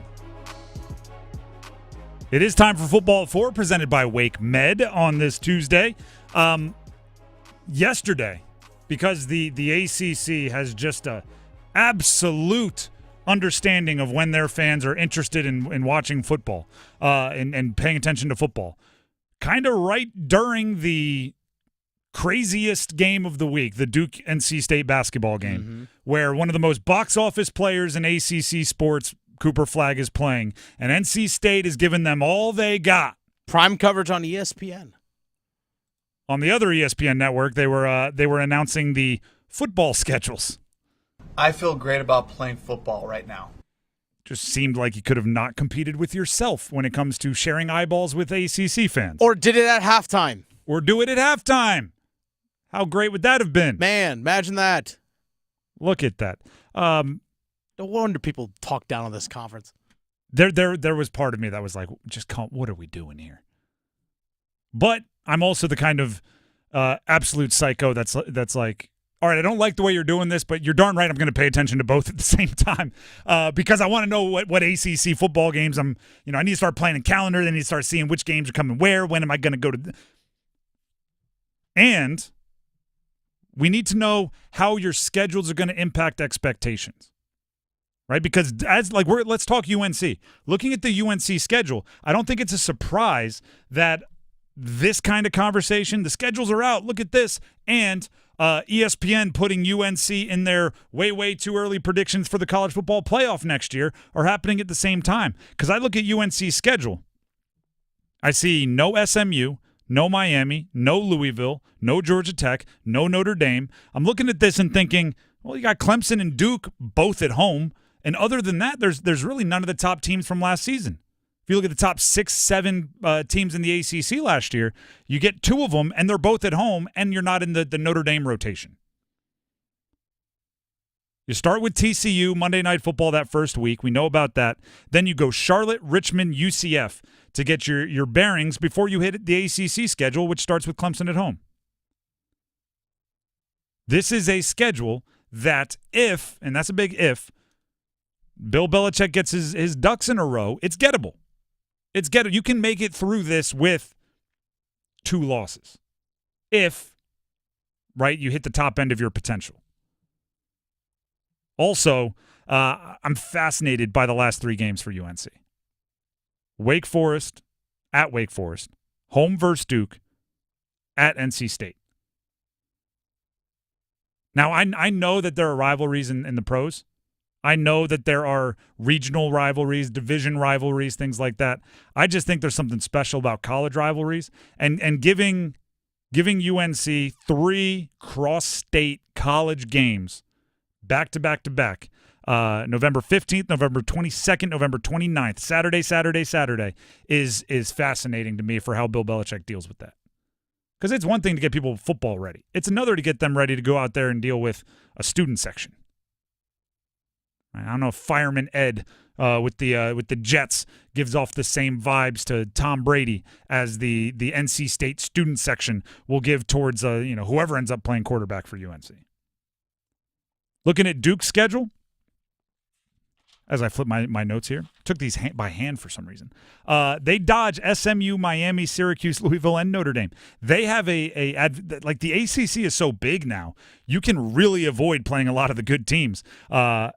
They do play at Clemson and Georgia Tech. Georgia Tech was 6th last year, but I like the way their program's going. There's going to be a really, really interesting game against NC State in their 4th game of the year.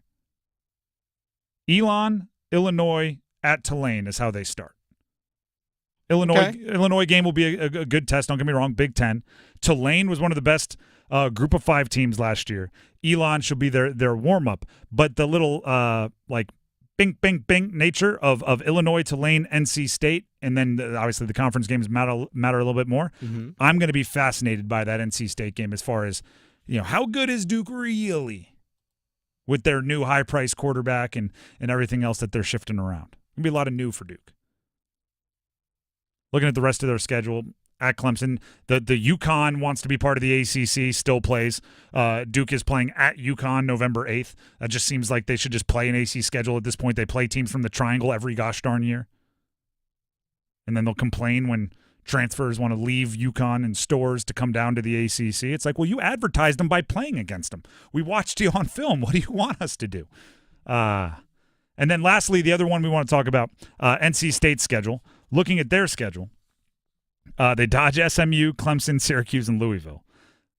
I don't like that they're not playing Clemson. That's our rival. It's the Textile Bowl. Why isn't that not being played? I do agree. If you're here's the hard part.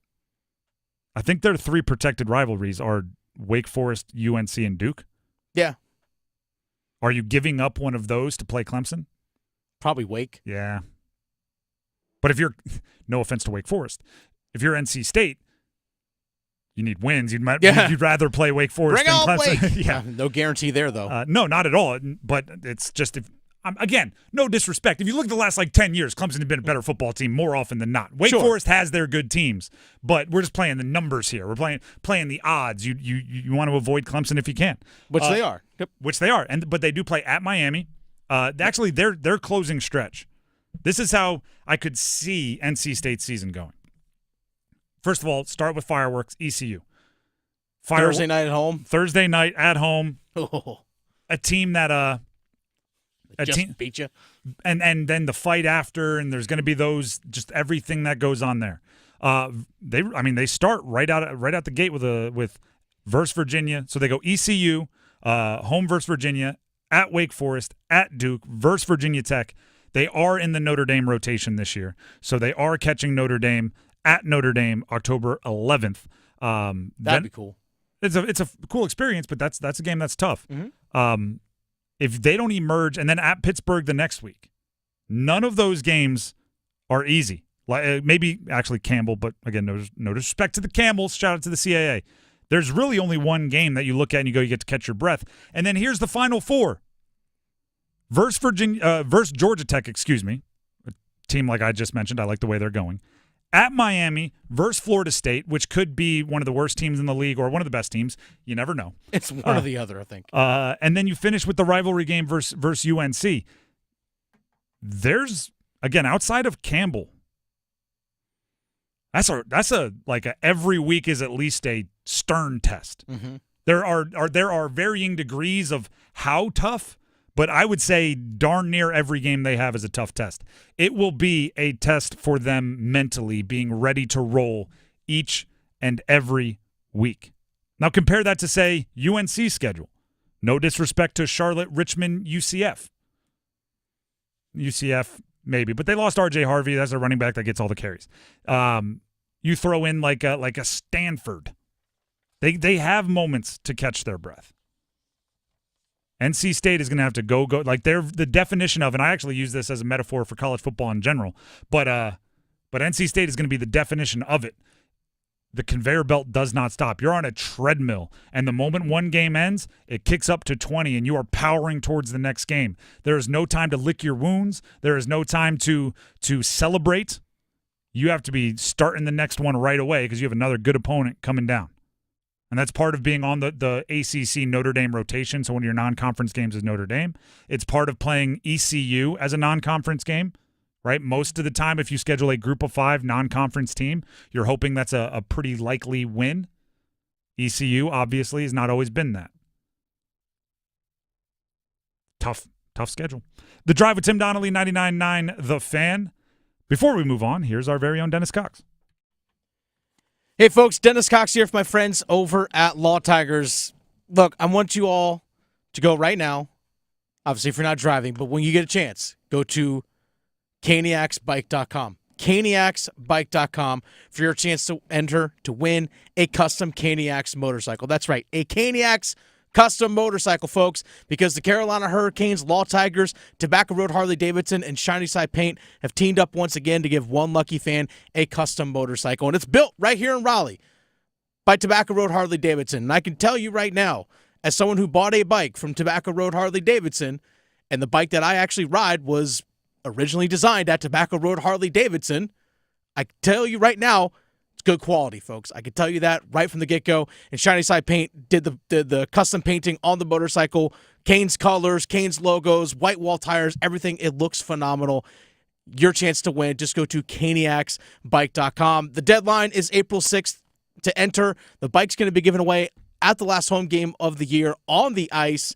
But don't wait, folks. Go to caniacsbike.com for your chance to win this custom, beautiful motorcycle. Law Tigers is a network of independent law firms who are members of the American Association of Motorcycle Injury Lawyers. Law Tigers is not a law firm. The Drive with Tim Donnelly, 99.9 The Fan. Dennis and I stumbled on the home stretch, so the ladder challenge took on a whole new life after last night. Next. Listen for the "Did he just do that?" Johnson trying to step back for a three. Bring it up. Left side. Boy, that was cold-blooded. The deep looks from downtown. Damask from the right block. Gives to Hawkins. Straight on. Triple. Good. They left him open, and he makes him pay. The get that out of here's. Bonner to the basket. Rejected by Renew, who saw that one coming. Your exclusive home for the Final Four. 99.9 The Fan. The Triangle Sports Leader. You know what makes every diamond unique and special are its 4 C's. Its cut, clarity, color, and carat weight.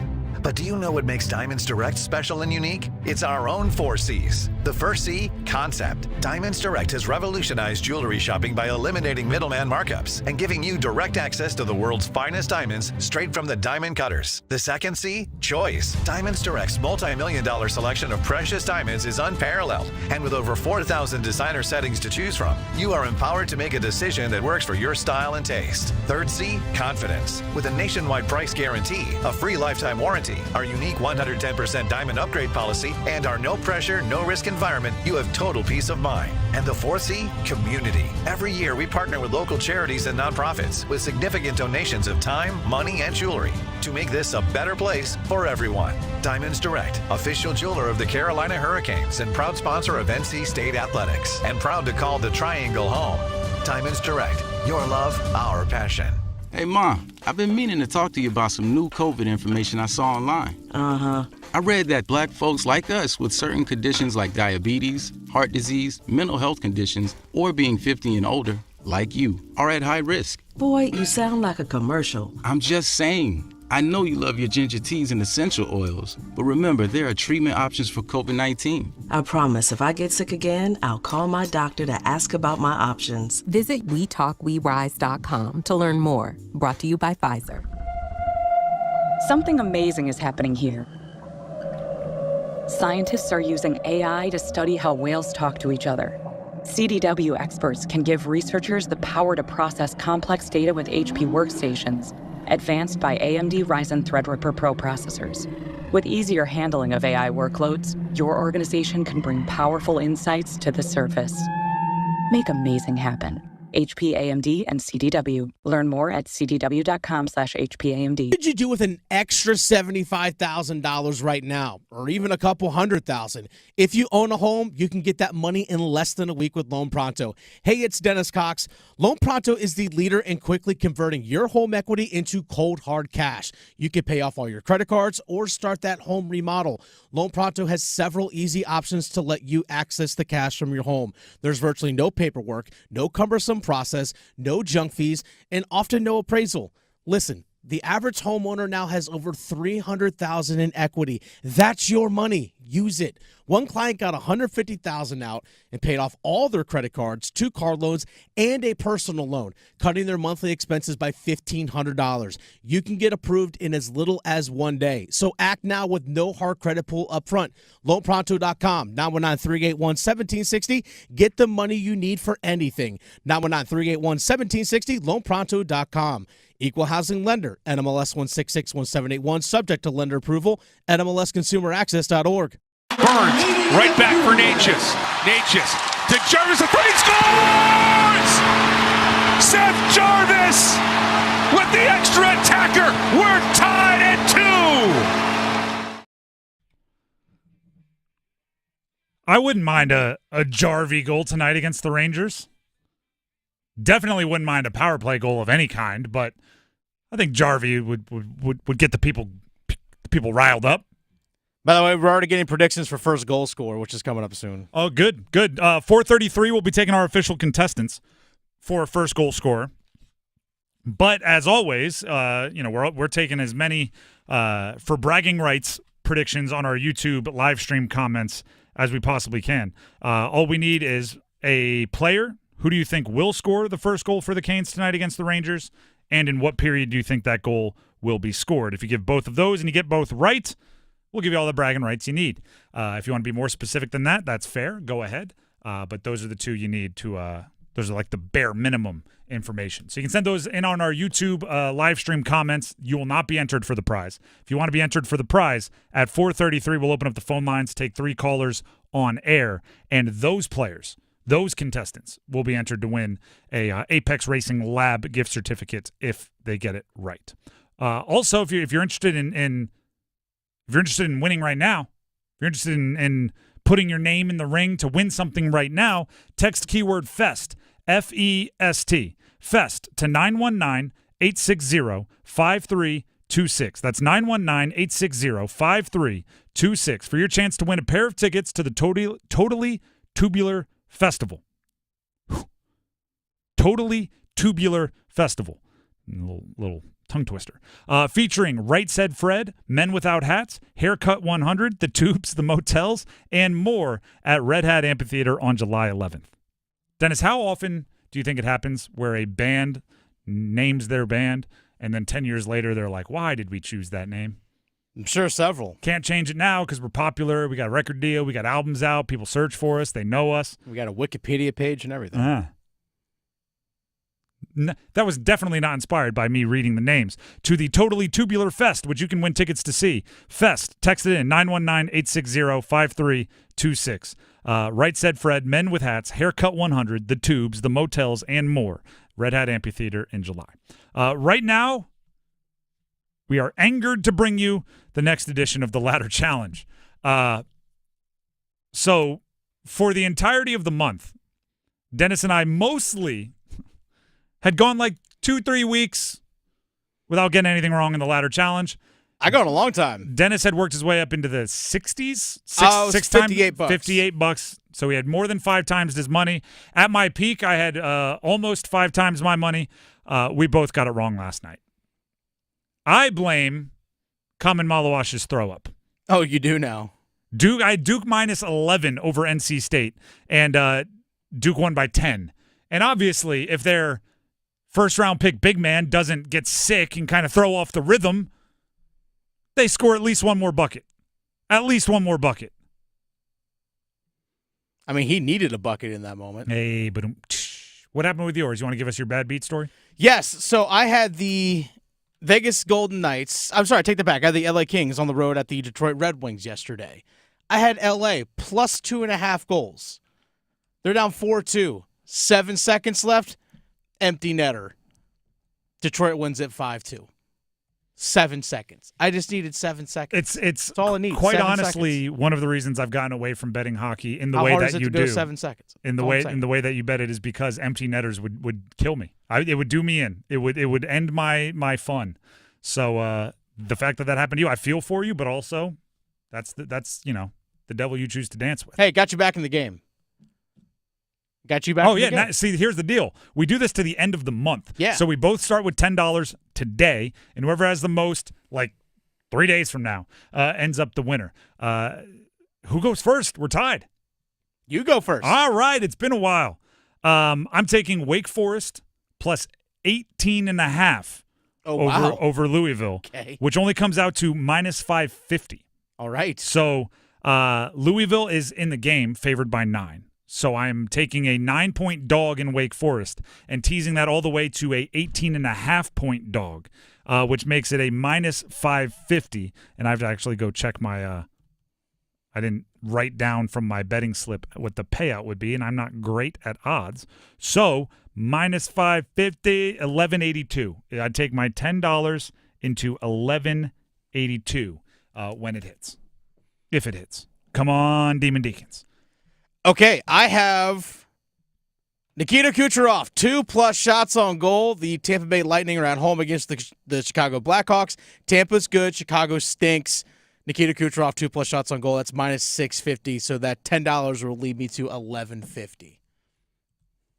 1150. See, now it might come down to who's choosing the odds that pay out the most. It's not because we can both, hopefully, knock on wood, we can both make it to January 31st without getting it wrong. But now that I said that, gamblers will say we jinxed it. That's the Ladder Challenge. We'll keep track of it and let you know how it goes tomorrow. Hopefully better than last night. Let's jump into Cop or Drop. You want true enlightenment? Well, I'm dropping. All right, Tim. Cop or Drop? Mm-hmm. We got the ACC football schedules yesterday. Yep. UNC football. Ooh. When they play Clemson The Week 5. Gotcha. We'll have College game day at home. Cop or drop. Saturday, it's early October. Mm-hmm. Bill Belichick, Clemson. Yeah, I'm gonna cop it. The only reason I'm even hesitant is I don't even know, has like the SEC and Big Ten put out their schedules. I don't watch those like a hawk like the way I do ACC. If there is like Texas, Alabama or something, those are, they tend to like to go to those places as well. So without knowing like what the competition is, like just in a vacuum, an average college football weekend, especially if UNC can beat TCU to open their season, I would expect them to be 4-0 going into that Clemson game, because Charlotte, Richmond, UCF, no disrespect to UCF.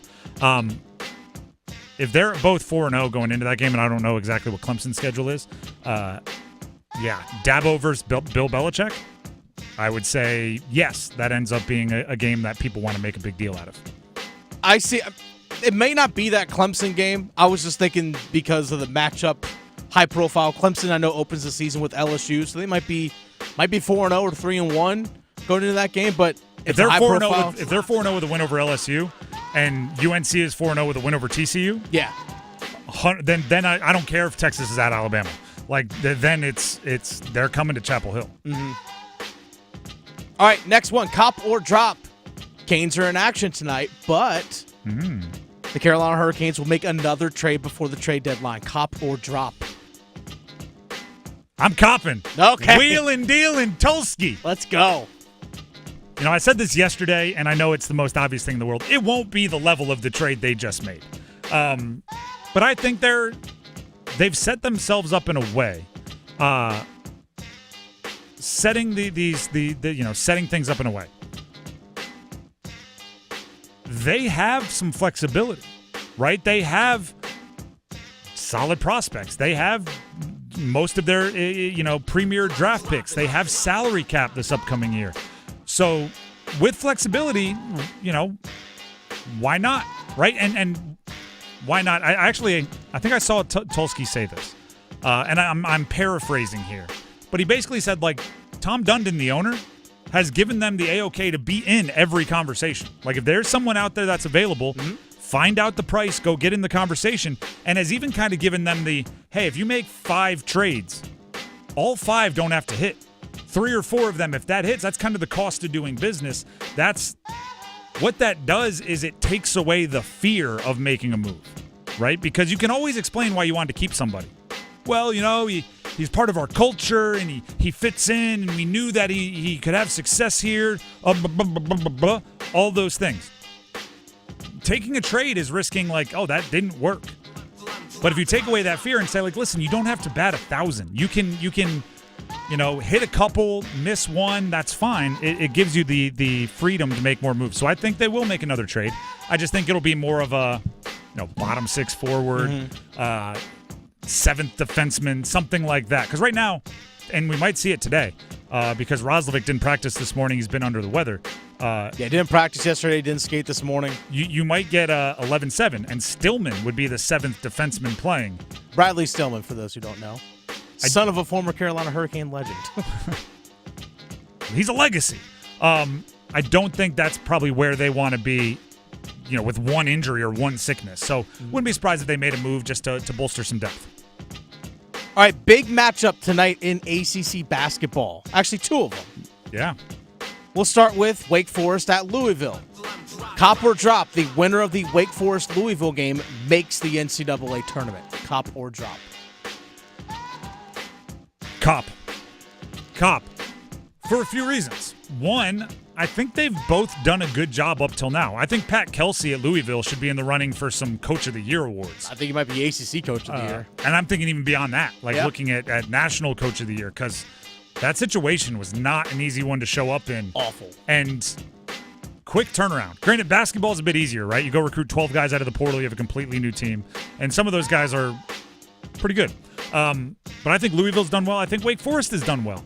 And the other reason why I think whoever wins this makes it is I think winning this game means you're beating good teams, right? Like if you beat Louisville, that means you're playing pretty good basketball. If you beat Wake Forest, that means you're playing pretty good basketball. So if you lose this game, I think it becomes murkier because then where do you sit kind of in an ACC that people are going to look at as a down ACC? But if you win, I think you kind of have the inside track to being a second or third team in the conference, and I think that's even with a down ACC. If you're the second or third best team in the Atlantic Coast Conference, you better get in the NCAA tournament. So I'll go Cop. Same thing with UNC Pitt. Winner of UNC Pitt tonight makes the NCAA tournament. Cop or drop. I think this one, there's so much more nuance. Right now, Joe Lunardi, bracketologist of ESPN, has his field of 68 out there. He put it out there this morning. He has Pitt in, and he has UNC as one of the last 4 teams to make it. Actually going to Dayton to play in one of those first 4 games as an 11 seed. That's where he has North Carolina right now. So they're talking about like the fringe of the fringe. Yeah, but you don't know how many bracket busters will happen like in the bottom. But Pitt is ahead of Carolina right now in terms of his projections. Here's the thing. I want to ask more, like, whoever wins this game gets in, I want to ask more details. I want to be like, well, what was the tempo of the game? What was the final score? Was it a one possession game? I want to know more. I'll cop it. I'll say whoever wins this game makes it. Hopefully winning this game is a turning point for whichever one wins it, especially if it's UNC and they are able to continue growing. If UNC does have like a redeeming factor this year, something that I look at and I go, you know what, that is good. They do tend to scrap out wins when they don't play well, right? The up until that, what was it, Stanford-Wake back-to-back, they really didn't have any losses that couldn't be easily explained away. Louisville, their worst loss, everything else a ranked opponent. And even when they played poorly against lesser teams earlier in the year, they found a way to win. So they have this kind of grizzled over win at the end approach. I think they need to play better defense. I think they need a little bit better effort. I think they need a little bit more consistency. But if they beat Pitt, I'm gonna say that they showed improvement in those areas. So yes, whoever wins makes the tourney. All right, I'm going to tie things back into the Carolina Hurricanes here. Which, by the way, we are just a couple minutes away from first goal scorer predictions. So start thinking if you haven't already. Who's going to score the first goal for the Canes, and in what period will they score it? Cop or drop. The Canes will overtake the Washington Capitals and win the Metro Division this year. Cop or drop.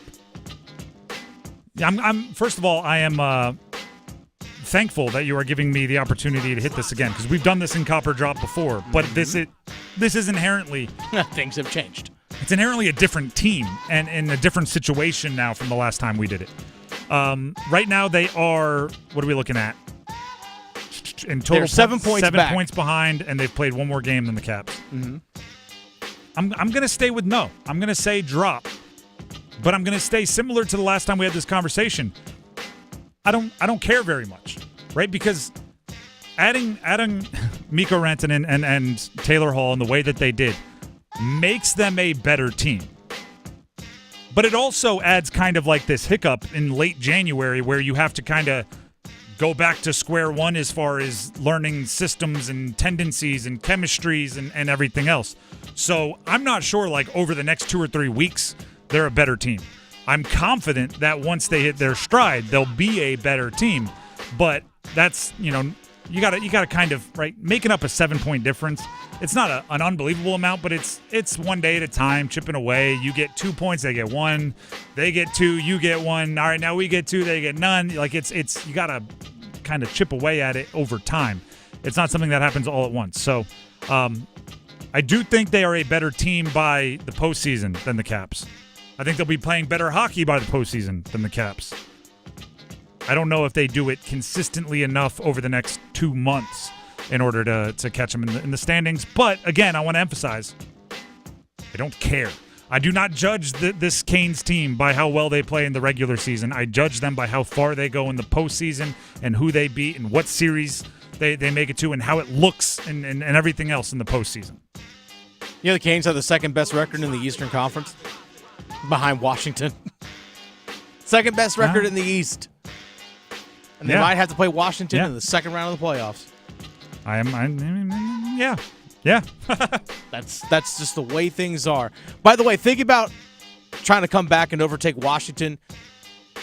Think of it, you have to win 4 more games than Washington does the remainder of the season. 4 more. So let's say Washington wins 20 of their last 33 games. You'd have to win 24. And it's not... Think of it that, I mean, kind of break it down. I know there's still like extra points for overtime and shootouts. But if those things equal out, you have to win 4 more times. You have to win the equivalent value of 4 more straight-up W's than they do. And granted, I mean, I don't know off the top of my head, looking at the schedule, I assume they still have some opportunities against Washington. They do have another game against Washington. I know at least one coming up at home because that might be around the time Ovechkin might be breaking Gretzky's goal-scoring record. It is at home April 2nd. Yep. And April 10th at Washington. Yep. So those are obviously big swing games, but do they not? I don't care. Do they not? I don't care. I care about who's more ready for the postseason.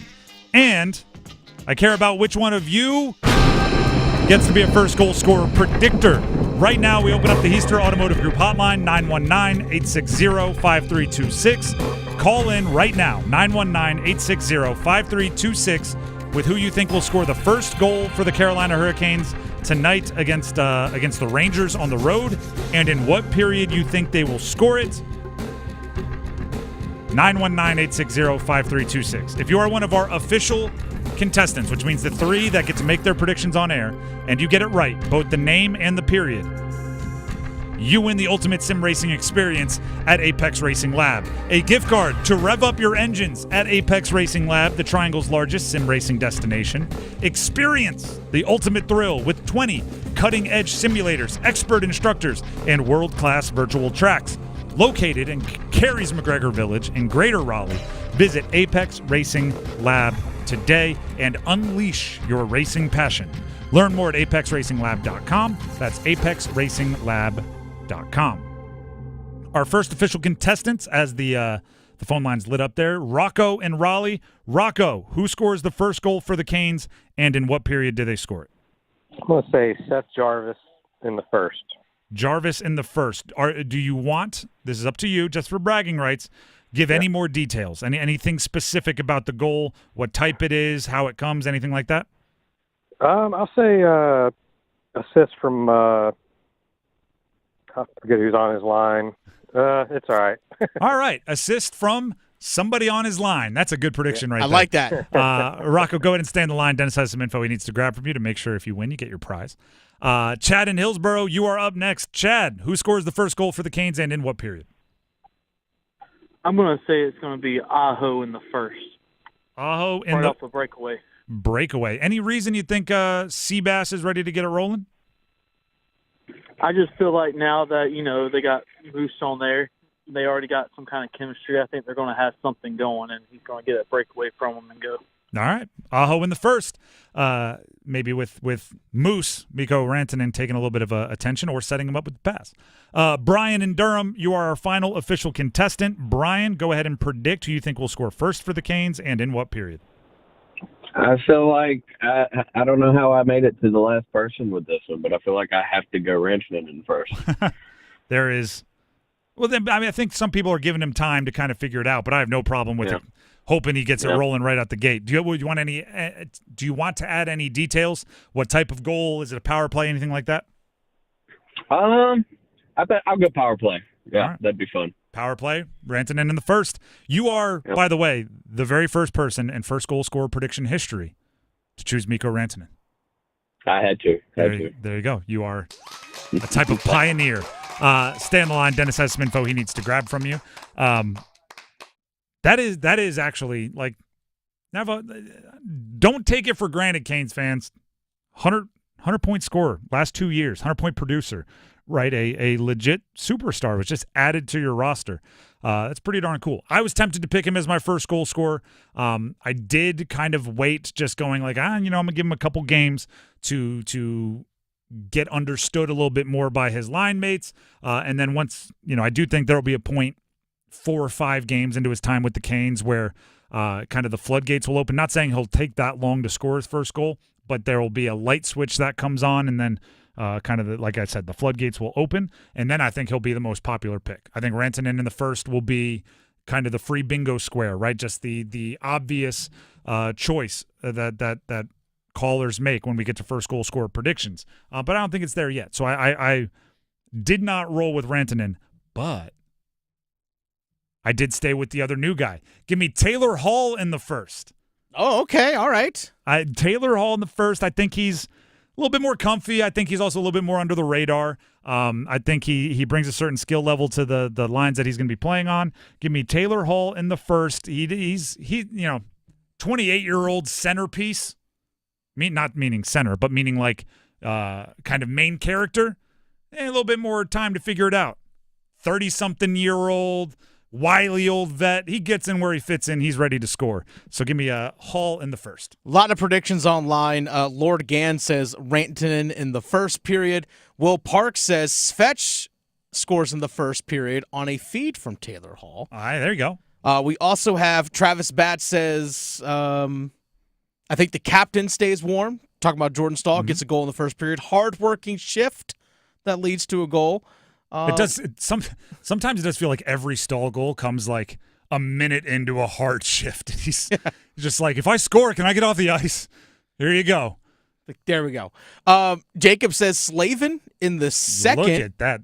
That's right, buy a lotto ticket. Jacob Bergeron, Slavin in the second after a tough 0-0 first.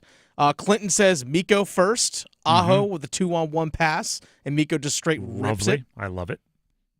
So, yeah.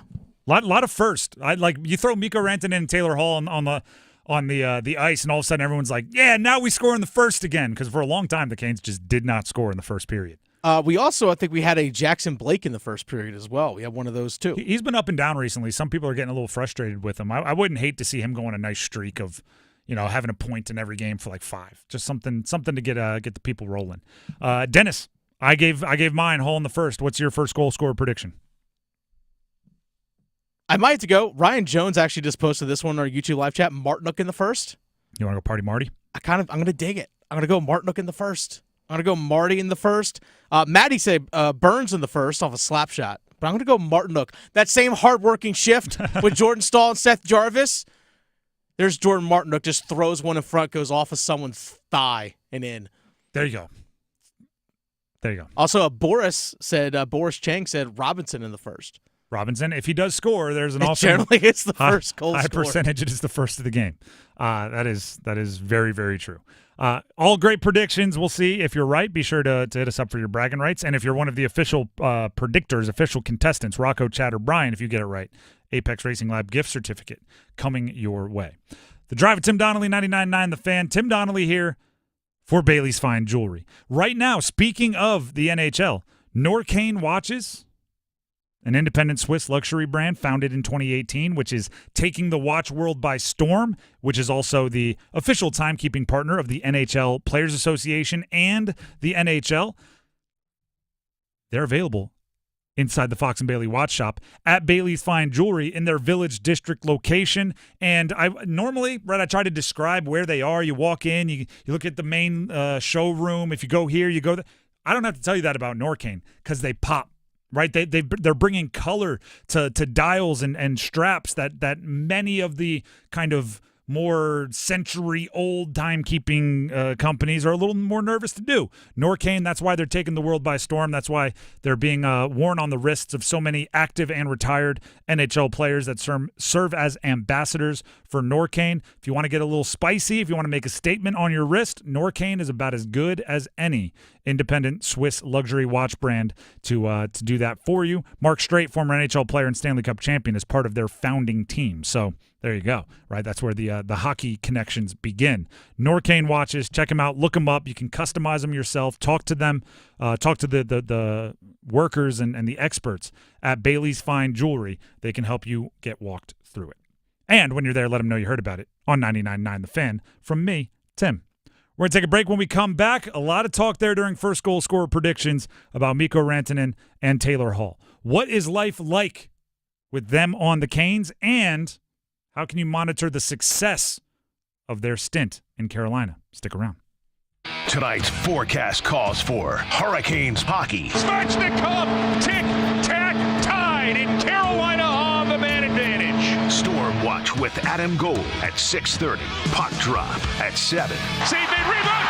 Game over! Sebastian Aho gives Carolina a 4-3 win in overtime! On your exclusive home for the Carolina Hurricanes, 99.9 The Fan. Progressive presents Renter's MVP's Most Valuable Possessions. Today's MVP, Tom Kelly's carbon fiber mountain bike. Because more than riding his carbon fiber mountain bike, Tom loves telling people about his carbon fiber mountain bike. Friends, family, even a local barista knows about his carbon fiber mountain bike. And that's why Tom's carbon fiber mountain bike, if you haven't heard about it, is today's MVP. Keep your most valuable possessions protected by bundling your renters and auto insurance with Progressive. Progressive Casualty Insurance Company affiliates and other insurers not available in all states. Lowe's knows how to help you save time and money, no matter the job. That's why we can deliver supplies to your job site as soon as same day, so you have more time to get the job done. Because when you need it fast, we've got you covered. Lowe's knows pros. Valid on eligible in-stock orders and select zip codes placed by 2 p.m. for same-day delivery by 8 p.m. Subject to driver availability. Fees vary based on purchase. More terms apply. See Lowe's.com/same-day delivery for details.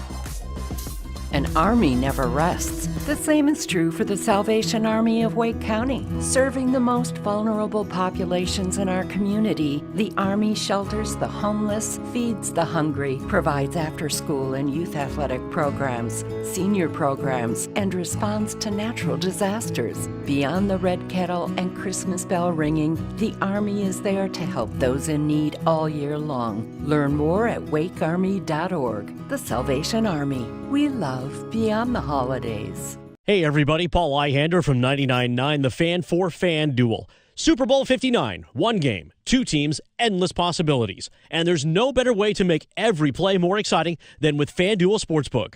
Whether you're predicting the first touchdown, who takes home the MVP trophy, or the coin toss, FanDuel makes it easy to place your bets and feel the thrill of every moment. With live betting all game long, jump into the action, adjust your bets, and ride the wave of excitement from kickoff to the final whistle. Plus, to make the Super Bowl even sweeter, new customers can score $200 when you make your first bet. Just place a $5 bet, and if you win, you'll get $200 in bonus bets. Download your app or head to FanDuel.com/Paul and bet with FanDuel, official partner of Super Bowl 59. 21 plus and present in North Carolina. First online real money wager, only $5 first deposit required. Bonus issued as non-withdrawable bonus bets, which expire 7 days after receipt. Restrictions apply. See terms at sportsbook.fanduel.com. Gambling problem? Call 877-718-5543 or visit morethanagame.nc.gov. Across the rink, Orloff shot, save made, rebound, game over! Sebastian Aho fills the lane, and his 600th career point gives Carolina a 4-3 win in overtime. The Drive with Tim Donnelly, 99.9 The Fan. I suggested on Friday night, Friday is when the trade went down, right? Yeah, Friday night. All the days are bleeding together. I suggested on Friday night on Twitter that we give the Canes until Monday, until we start pressuring them to lock up a long-term extension with Mikko Rantanen. I said, I'll enjoy it for the weekend, right? Let Eric Tulsky take his victory lap because he deserves it, because that's an awesome move. That's a baller GM move. Actually, let's take a minute to do that. I don't know if people realize how baller that move was from Eric Tulsky. There's and we're never going to fly on the wall. I wish I could be, right? We're never going to know exactly how all the negotiations took place. But if you dive into the dark webs of hockey reporters and rumors and everything else, there are some baller details about this trade negotiation. There's a rumor that Chicago didn't know who they were going to be floating salary for. They were just asked, will you take on this amount of salary if we throw you a third-round pick? Like, they were just known of the structure. They didn't know it was Mikko Rantanen. Yeah, they didn't want that to get out. They're like, most of the league, it seems, didn't even know like that was a possibility until the Carolina Hurricanes had it locked up. That is a baller move. Also, the timing of it, coming 6-7 weeks before the trade deadline. That's not normal. right? Convincing the Colorado Avalanche that the deal would be pulled, right? Or that it wouldn't be there, whatever it is, that it had to be done now. It's genius, right? Because why wouldn't they? Like, it's not a problem for them to have Mikko Rantanen on their roster for another 2 weeks, another month. And now the Canes get extra time to sell themselves to the Canes. That's what it takes. That's a great move by Tulsky. So my suggestion on Friday, and there's more out there, right? If you want to really dive into the rumors and everything about how it all took place, that is, it was a good move, man. Now you have this time to sell yourself to Mikko Rantanen. We might need to set like a Mikko meter, like a Mikko Rantanen meter, and all it would judge is how likely would you be to sign an extension with Carolina if you were Mikko Rantanen. Right? If you were 28 years old, 6'4", 220, 50-something million in career earnings already, staring at a $100 million contract coming your way in the future, right? If you were Mikko Rantanen, Finland here in the United States playing in the NHL, how likely would you be to sign an extension with Carolina? And the questions that you would ask to base your answer on. How much fun is Mikko having? Right, Arif Dean, who covers the Avalanche, was on the show yesterday, had him on the Heister Automotive Group hotline, and he was pretty adamant that Mikko was not having fun versus the Islanders in his first game with the Canes. Oh, he was like his face was lost of joy. I forget exactly what he said. Part of what you need to do is make sure Rantanen is having fun. He's not going to sign an extension somewhere he's miserable. He's not going to sign up to spend the next 8 years of his life somewhere he doesn't enjoy. So like, it may sound stupid, but like, is he smiling post-game? When Rod's pacing back and forth in the post-game speeches that they post on social media? Yeah. Is Rantanen eyes on the floor, or is he eyes up and jovial? Hey, I'm going to go with the latter. We hope so. Hey, gets the hat. Yeah, exactly. Something to monitor. Another thing to monitor. How much are the Canes proving that Rantanen can win here with their franchise and their roster and the way they put it together? Because, again, for us, I get frustrated when people are like, shoot, for $1 million, I'd play anywhere they want me to play. I'm like, okay, put yourself in his shoes, right? He is a player that is trying to likely go down as one of the best to ever do it, right? He's close enough that should be a goal. And what do you need to do? What do you need to win to go down in those conversations? You need Stanley Cups. So you're not going to sign up for 8 years of your prime, or 5-6 years of your prime, and then a couple years after. You're not going to sign up to play those games somewhere you don't think you can win. So, like, part of, you asked me earlier in pros and cons, Dennis, if I thought the Canes would make a trade. Making a small little win-now move may seem like nothing. All you got back is blank. But it could also mean, we're showing Mikko Rantanen that at the deadline, when we think we have a window, we buy. We go for it. Another thing to monitor, how much individual point production is he able to put together? If he finishes this year with 85 points, that's not a good sign. If he goes 105, 103, he's on pace for 103, 102 this year. 105. 105. He's on pace for 105. If that pace significantly slows down once he gets to the Canes, probably not a good sign for him wanting to stick around with the Canes. These are things you need to make sure that are happening. Does he fit in? Does he fit in? Canes culture, right? Talk about it all the time. Does he look like one of the guys? Does he hang out with them? Or him and Sebastian Aho were buddies, right? They were roommates when they were 16 years old and juniors or something like that. Yeah, about 10 years ago. Now it wouldn't be the first time that two people are friends. Then they go a long time apart and they come back thinking it's going to be just like sophomore year of high school. And turns out you've changed. I've changed. We're into different things. Is that like getting back in the saddle? Are they like riding a bike and now they're buddies again? Or is it like, wait a second, you're spending a lot of time with Jarvis. What's going on, man? Like, does he fit in? I was trying to think of the best way to emphasize this or to explain it. And it really, a lot of it is just kind of gut feeling and body language. I'll use this as an example. When I played college football, every once in a while, you would get assigned a recruit, right? A recruit's coming for their official visit. They're going to spend days with the coaches. You're going to go to a basketball game. You're going to eat. They're going to tour the weight room. They're going to do all that kind of stuff. Oh, yeah, campus tour. And then usually for dinner, they would go to dinner somewhere, and your host would join you. So it would be like the veteran, the recruit, pairs, and the position coach and the head coach. You'd hang out a lot, big table, a lot of recruits, a lot of players. It was a good time. You'd go to whatever the premier dining spot is on campus.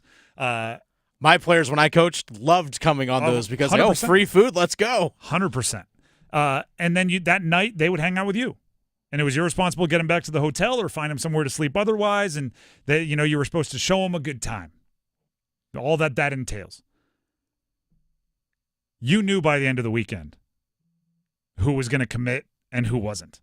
And that you wouldn't ask. That'd be weird. Like, so am I going to see you in the fall, or I'm going to see you in whatever. Like you wouldn't do that, but you would walk away going like 0% chance. That guy hated us. We tried to show him like we were never mean or we never treated him bad, but it was just like, oh, he did not like his time here. Or sometimes you'd go like, that guy would be here tomorrow if he could. He loved the guys. He fit the coaching staff. Like, he's going to commit here even if he gets a bigger offer. And it was just vibes. It was just attitude. It was just body language. It was just how much engagement did he have. And I'm not saying this is the same because the money is a different part.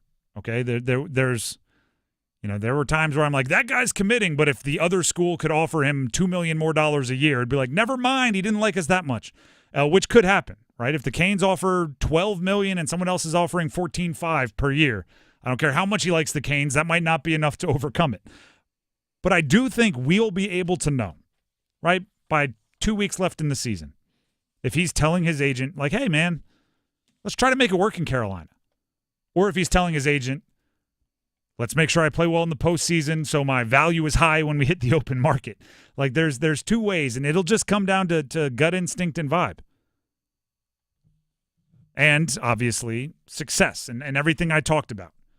Having fun, playing well, producing, getting the stats you need, winning the games you need. How much do you think the franchise benefits you, and how much can you benefit the franchise? It's all a sliding scale. For Taylor Hall, seems like much less of an audition. Seems like the way I'll describe them is Taylor Hall and the Canes is like, you moved to a new city, you didn't know anybody, but you had a friend of a friend. Yeah. Like you had a friend that was like, hey, my buddy just moved there too. He's looking for a roommate. You both want it to work. You're going into it with like, as long as he's not super weird, I don't want to be changing roommates every year. Right? When this lease is up, I don't have to put everything in a box and go find somewhere else. As long as this guy doesn't like play the drums at 2 a.m., we're going to be okay. Taylor Hall seems like he wants to stay. The Canes seem like they want him to stay around. It's just about, figuring out a schedule of who does what chore, and then you go from there. You mow the lawn, I'll take the trash out, I'll clean the kitchen. We good? Cool. One final note here, by the way, on Rantanen. Mm-hmm. There's something the Canes can offer that other teams can't. That's an 8th year on a contract. Mm-hmm. If he has unrestricted free agency, other teams can only offer him 7 years. Canes can offer him an 8th. He's going to be asking for big money. And the Canes can afford it, too. True. They have the salary cap space, which GM Eric Tulsky has said in multiple interviews. That's the difference between last year and this year. Got a little bit more money. And I would say Rantanen's a bit younger than Jake Gensel was. Mm-hmm. So, The Drive with Tim Donnelly, 99.9 The Fan. Not to get your hopes up, but to get your hopes up. The Drive with Tim Donnelly, 99.9 The Fan. We have the starting five coming up. But first, Dennis Cox. Dennis Cox here for my friends over at Law Tigers. I'm going to get your hopes up on winning a custom motorcycle. All you got to do is go to caniacsbike.com. It's that simple, folks. The Carolina Hurricanes, Law Tigers, Tobacco Road, Harley-Davidson, and Shiny Side Paint, they all teamed up together once again to give one lucky fan a custom Caniacs motorcycle. Again, custom-built motorcycle, custom painted with your favorite hockey team here in the Triangle. Just got to go to caniacsbike.com. That's all you got to do and enter to win. By the way, I know it's winter time right now. I know I have my bike in storage. I can't wait to get back on the bike, especially starting to feel some little bit of warmer weather come through. If you're a motorcycle rider or looking to ride for the first time, go to lawtigers.com. scroll down on their homepage. They have a free rider benefit kit. Check that out. Register. Get that. Again, free rider benefit kit. It's there to help you. It's there to protect you when you are out there on the road in case you are injured in a motorcycle accident. Law Tigers is there for you folks. Again, go to lawtigers.com. Law Tigers is a network of independent law firms who are members of the American Association of Motorcycle Injury Lawyers. Law Tigers is not a law firm. The Drive with Tim Donnelly, 99.9. The Fan starting 5 is coming up next. A crazy game last night, big games tonight, and more. Stick around. Move your sports day forward. They felt that they couldn't get there with Marty Necas and Jack Drury. That's what a trade is. It wasn't going to work with those two guys. But perhaps with Mikko Rantanen and Taylor Hall, it does work. And maybe that window just got a little bit bigger. Time will tell. Time will tell. That is the biggest elephant in the room. This is a new era of Carolina Hurricanes hockey. Get set up. Join Next Up with Paul Ihander. Mornings at 9 on 99.9 The Fan, the Triangle Sports Leader. Everyone deserves a fast and reliable connection. One that helps better their everyday through the things they value most. Friends and family, education and career. A connection that opens pathways to opportunity and builds roads to a better future. At Spectrum, we're committed to delivering just that every single day. Because with the right connection, anything is possible. That's Life Unlimited. That's Spectrum. Mitchell Heating and Cooling. We do the job right every time. Mitchell Heating and Cooling is celebrating 51 years of trusted service. And to celebrate, get a furnace tune-up for just $51. That's peace of mind heating for only $51. Visit MitchellHVAC.com. Mitchell Heating and Cooling. Quality products and services on time from a family you trust. It's hard to stop a train. The best solutions every time. It's bow time. A leg and thigh dinner from Bojangles for just $5.99? Leg and thigh dinner from Bojangles for just $5.99? So crispy. So crispy. And juicy. And juicy. So much flavor. So much. Stop it. What are you doing? What, you expect me to get this delicious deal and not say anything? You're unbelievable. You're unbelievable. With a boldly seasoned leg and thigh, choice of fixin', a biscuit, and legendary iced tea, it's a deal so good it's worth repeating. So eat and repeat while it lasts. It's bow time. It's bow time, and the month of January marks the 45th anniversary of bold flavors, southern hospitality, and all of the timeless classics you get at Triangle Area Bojangles. In 1980, Triarch Food Systems, Inc. opened their first Bojangles in Selma, North Carolina, a welcoming place to come together and enjoy some made-from-scratch goodness. Here's to 45 years, and many more to come. Thank you, Selma. It's always bow time. You still thinking job change in the new year? Yeah, I need something that's in high demand and more stable in this economy. IT? Yeah, cybersecurity, maybe even AI. That's what I did. Really? How? Went to My Computer Career. You don't need any prior experience, and you could start your new career in a matter of months. A lot of IT pros go to school there, too, to level up. Sweet. Are classes online or on campus? Both. Wow, I'll check it out. Thanks. Make this your year. Take the free career evaluation now at mycomputercareer.edu. Financial aid is available for qualified students, including the GI Bill. This hour of the Triangle Sports Leader is powered by Ritchie Law Firm, Injury Lawyers. Ritchie Law is on top of it. Go to ritchielaw.com. That's ritchielaw.com.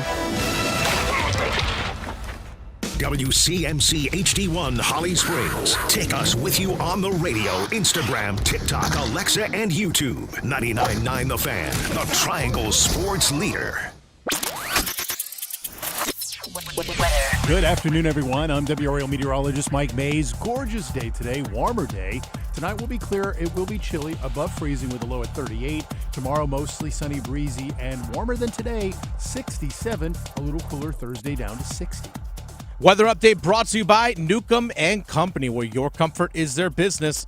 Visit newcombandcompany.com. 5 o'clock check of your money. Dow Jones up 136 points to 44,850. It's 5 o'clock. Time to serve up the biggest sports stories of the day. Here comes your starting five. The Drive with Tim Donnelly, 99.9 The Fan. Before we jump into the starting five, 99.9 The Fan and Buffalo Brothers want you to be our big game VIP. Starting Monday, listen mornings from 9 to 10 during Next Up here on 99.9 and afternoons during this show, The Drive with Tim Donnelly, for your chance to qualify for our football grand prize, our big game VIP. Scores a reserve table for 6 at Buffalo Brothers on Lake Boone Trail on Sunday, February 9th. And you get a $300 gift card. Remember, big game VIP qualifying starts Monday. That's this upcoming Monday. And now the starting five starts right now, starting with number 5. Count them. 1, 2, 3, 4, 5. Hill's going to take a 3. No, the weak side rebound. Parker got a hand on it, saved it to Cooper. 3 on 2 the other way. Cooper on the drive to the rim to throw it down. Timeout, Wolfpack. NC State at Duke last night, which, by the way, one of those weird games on like a Monday night that I think a ton of people were watching. Just like a real estate on the calendar. Good game, kind of the word built. I think it's a good showcase for the ACC, and it was an exciting game. Duke ended up winning by 10. Believe me when I tell you, if you didn't watch the game, this game was closer than that. NC State had them on the ropes. And give NC State credit, Duke, as the second best team in the country in the AP poll, a few times gathered themselves, fought back, landed some punches where it felt like, all right, there goes NC State. They had a nice run at it. They gave them a scare. But then NC State gathered themselves and found a way to land a couple counters, right? They fought. Give NC State credit. However, there is a certain level of talent on Duke that it's dramatic, right? When Con Knippel is shooting from the corner and knocking them down, and Cooper Flagg gets aggressive like he was in the second half, it's hard to stop. It's hard to stop. Tyrese Proctor was knocking down some shots. There were others making plays, don't get me wrong, but there is a certain top level of just, if you're going to be a top 10 pick in the NBA draft, there's a level, a gear that you can go to that not many can. Flagg, after the game, talked about why he needs to make sure he is aggressive like he was in the second. This one is not really a choice anymore. I mean, I have to be aggressive, and that's going to what coaches kind of told me is that's going to create for everyone else. I think I kind of saw it in the first half and felt that a little bit more of just being passive and playing soft, like I said. I can't create for anyone else that way. I can't get anyone else shots, can't get anyone else open if I'm playing soft and passive. So for me, it's no longer a choice of if I want to be aggressive or not. I have to be aggressive at all times and be in attack mode to help even get my teammates open. That's scary news for upcoming opponents, because when he gets in attack mode, it's a different beast. There was one. It wasn't even like a full leak out. It was like I don't know, maybe driving for a secondary break. Like you're in transition, but you're not, dribbling free. There's a guy on your hip. And you could tell he started timing his steps for what would have been a ridiculous dunk at mid-court. And it's just, he ended up getting fouled. But when he does that, when he's playing downhill like that, they're a really tough team to stop. And they kind of had to go to their break glass in case of emergency playing against State. Credit to State for making them go there. But once they did, they made it happen. It's number 5. Let's get to number 4. 1, 2, 3, 4, all together. And Wake Forest with an opportunity to take the lead here. Will a 3 do it? Trayvon Spillers. Wake at Louisville tonight. This is a chance for Wake Forest to announce to the rest of the ACC that they're for real. They're here. They're not going anywhere. If you look at the ACC standings right now, there's Duke at 10-0, Clemson and Louisville both one loss, 9-1, 8-1, Wake Forest 7-2. That's in conference records. However, Wake Forest's only loss, they have 2 of them, have come to Duke and Clemson, who are number 1 and number 2 in the conference. So I'm looking at this and saying if Wake Forest wants to announce that they are a legit kind of contender for the 2 seed in the ACC, Louisville would be the team to prove it against. They're number 21 in the country right now. They are a legit trophy fish. If you win this game, you get it stuffed and put on your wall so everybody knows who you've hunted down.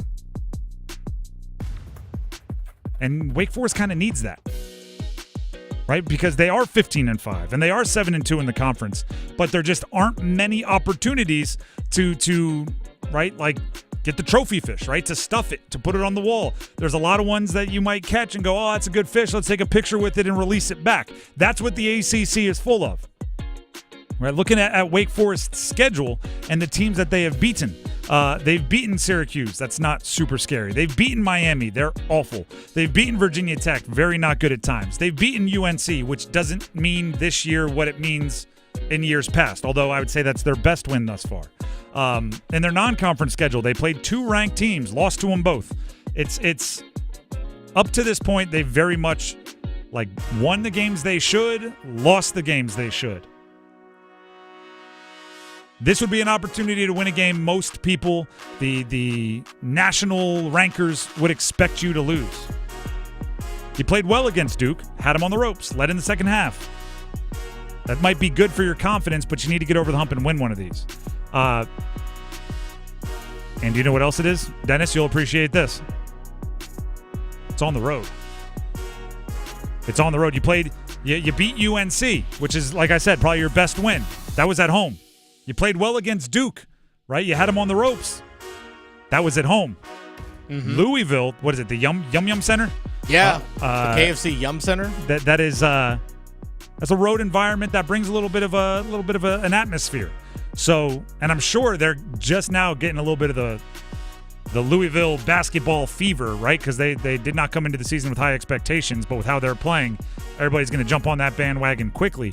That's an opportunity for Wake Forest. Yeah, road win over a ranked team goes a long, long way. And then Saturday against Pitt, that's another at least upper middle class ACC team. Yep.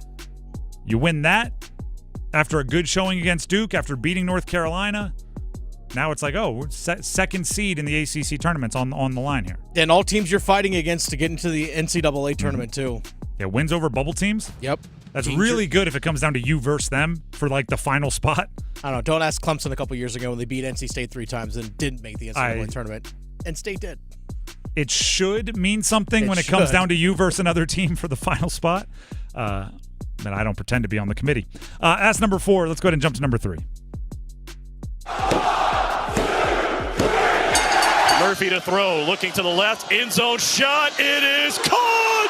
Eli Panko for the touchdown! They did it again!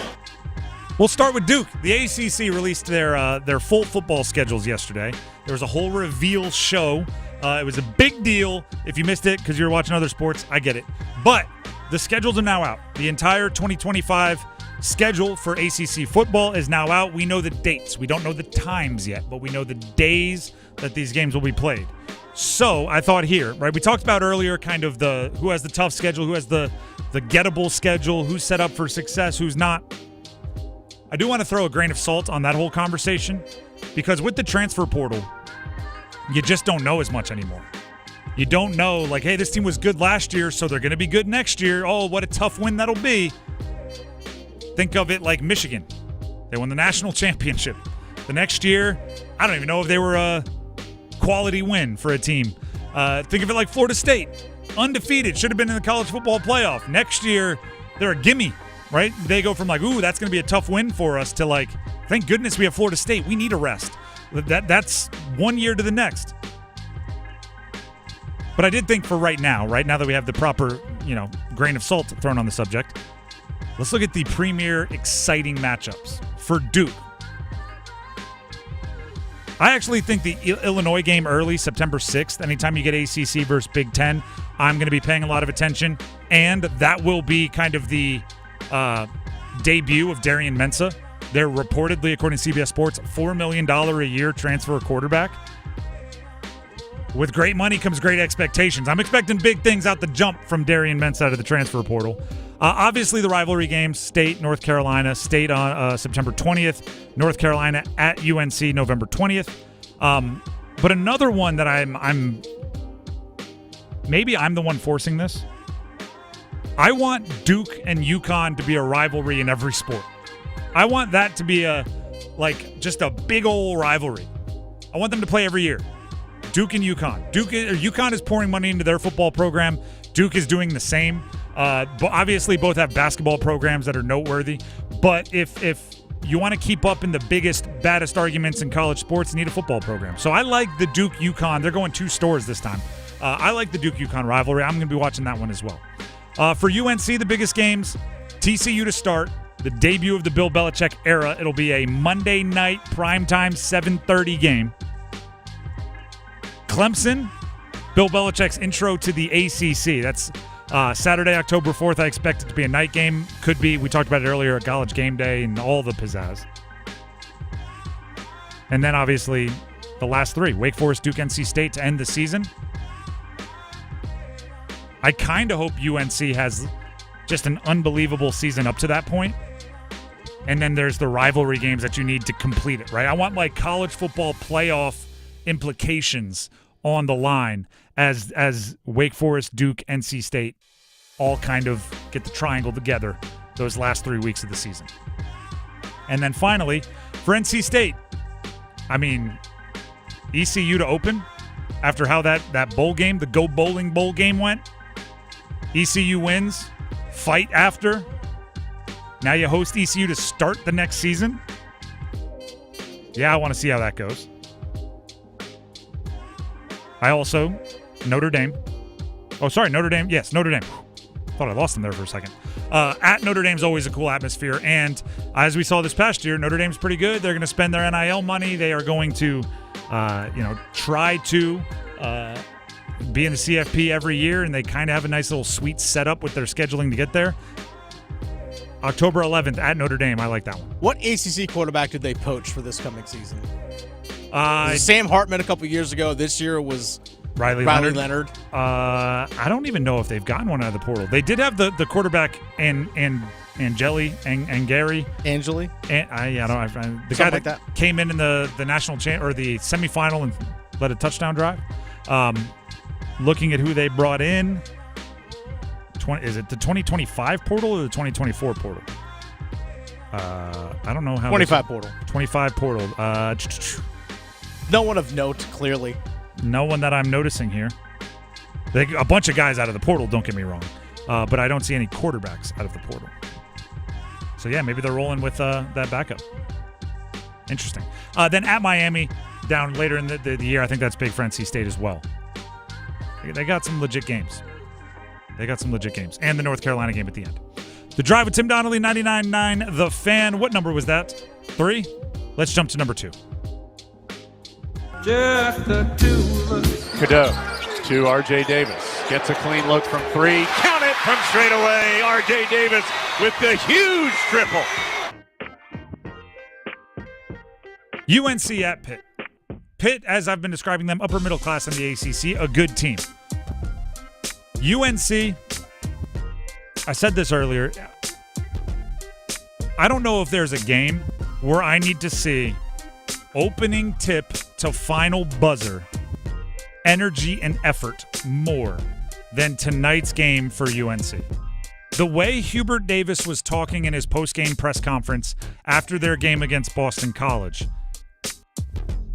sounded like coaching through the media. And what I mean by that is he was saying they find it for moments. You need to find it from the opening tip. We're good, but there was always the but. Sounds like he was calling out his players. And Dennis just brought up the soundbite, so I'll let you hear it for yourself. I think they have found it when they have needed it. And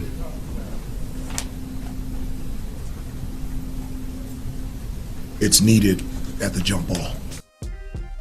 It's needed at the jump ball. If he is coaching through the media, right? Then he thinks his team has a certain level of mental fortitude and they won't be embarrassed. They won't get mad. They'll get motivated by hearing something like that.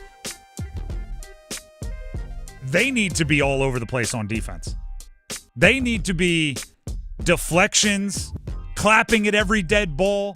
They need to be like borderline Draymond Green annoying. They need to be Patrick Beverly annoying. They need to be, we're not going to let you just set up your inbounds play. We're going to be chest to chest with you and annoying the whole time you walk to try to get in your 4-man stack under the bucket. Like, they need to be effort. If my coach is saying they find it, but they need to find it from the opening tip in that kind of exacerbated, exhausted tone, I'm going, all right, coach.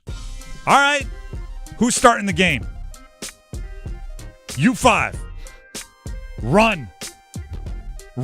You need to be like, it's one of the tropes. I overanalyze sports movies, so we talk about it all the time. Do you know what I absolutely think is hilarious about sports movies? The whole trope that no other team conditions. It's always like the new coach takes over the team, and the first thing he does is like, we're going to run baseline to baseline. We're going to get out there. Nobody will be in better shape than us. And then suddenly the team, like, you're making more threes because you run a bunch of stadium steps, right? Or, what is it? We're going to run through the woods in the middle of the night. We're going to, Coach Carter's like, we're going to run before their first practice. Coach, we haven't run any offense. What are we supposed to do when we have the ball? What did we do in practice? Run? That's what I want you to do on offense. It's like, do other teams, they can't run stadium steps? Like, other teams in this world they're just never in shape?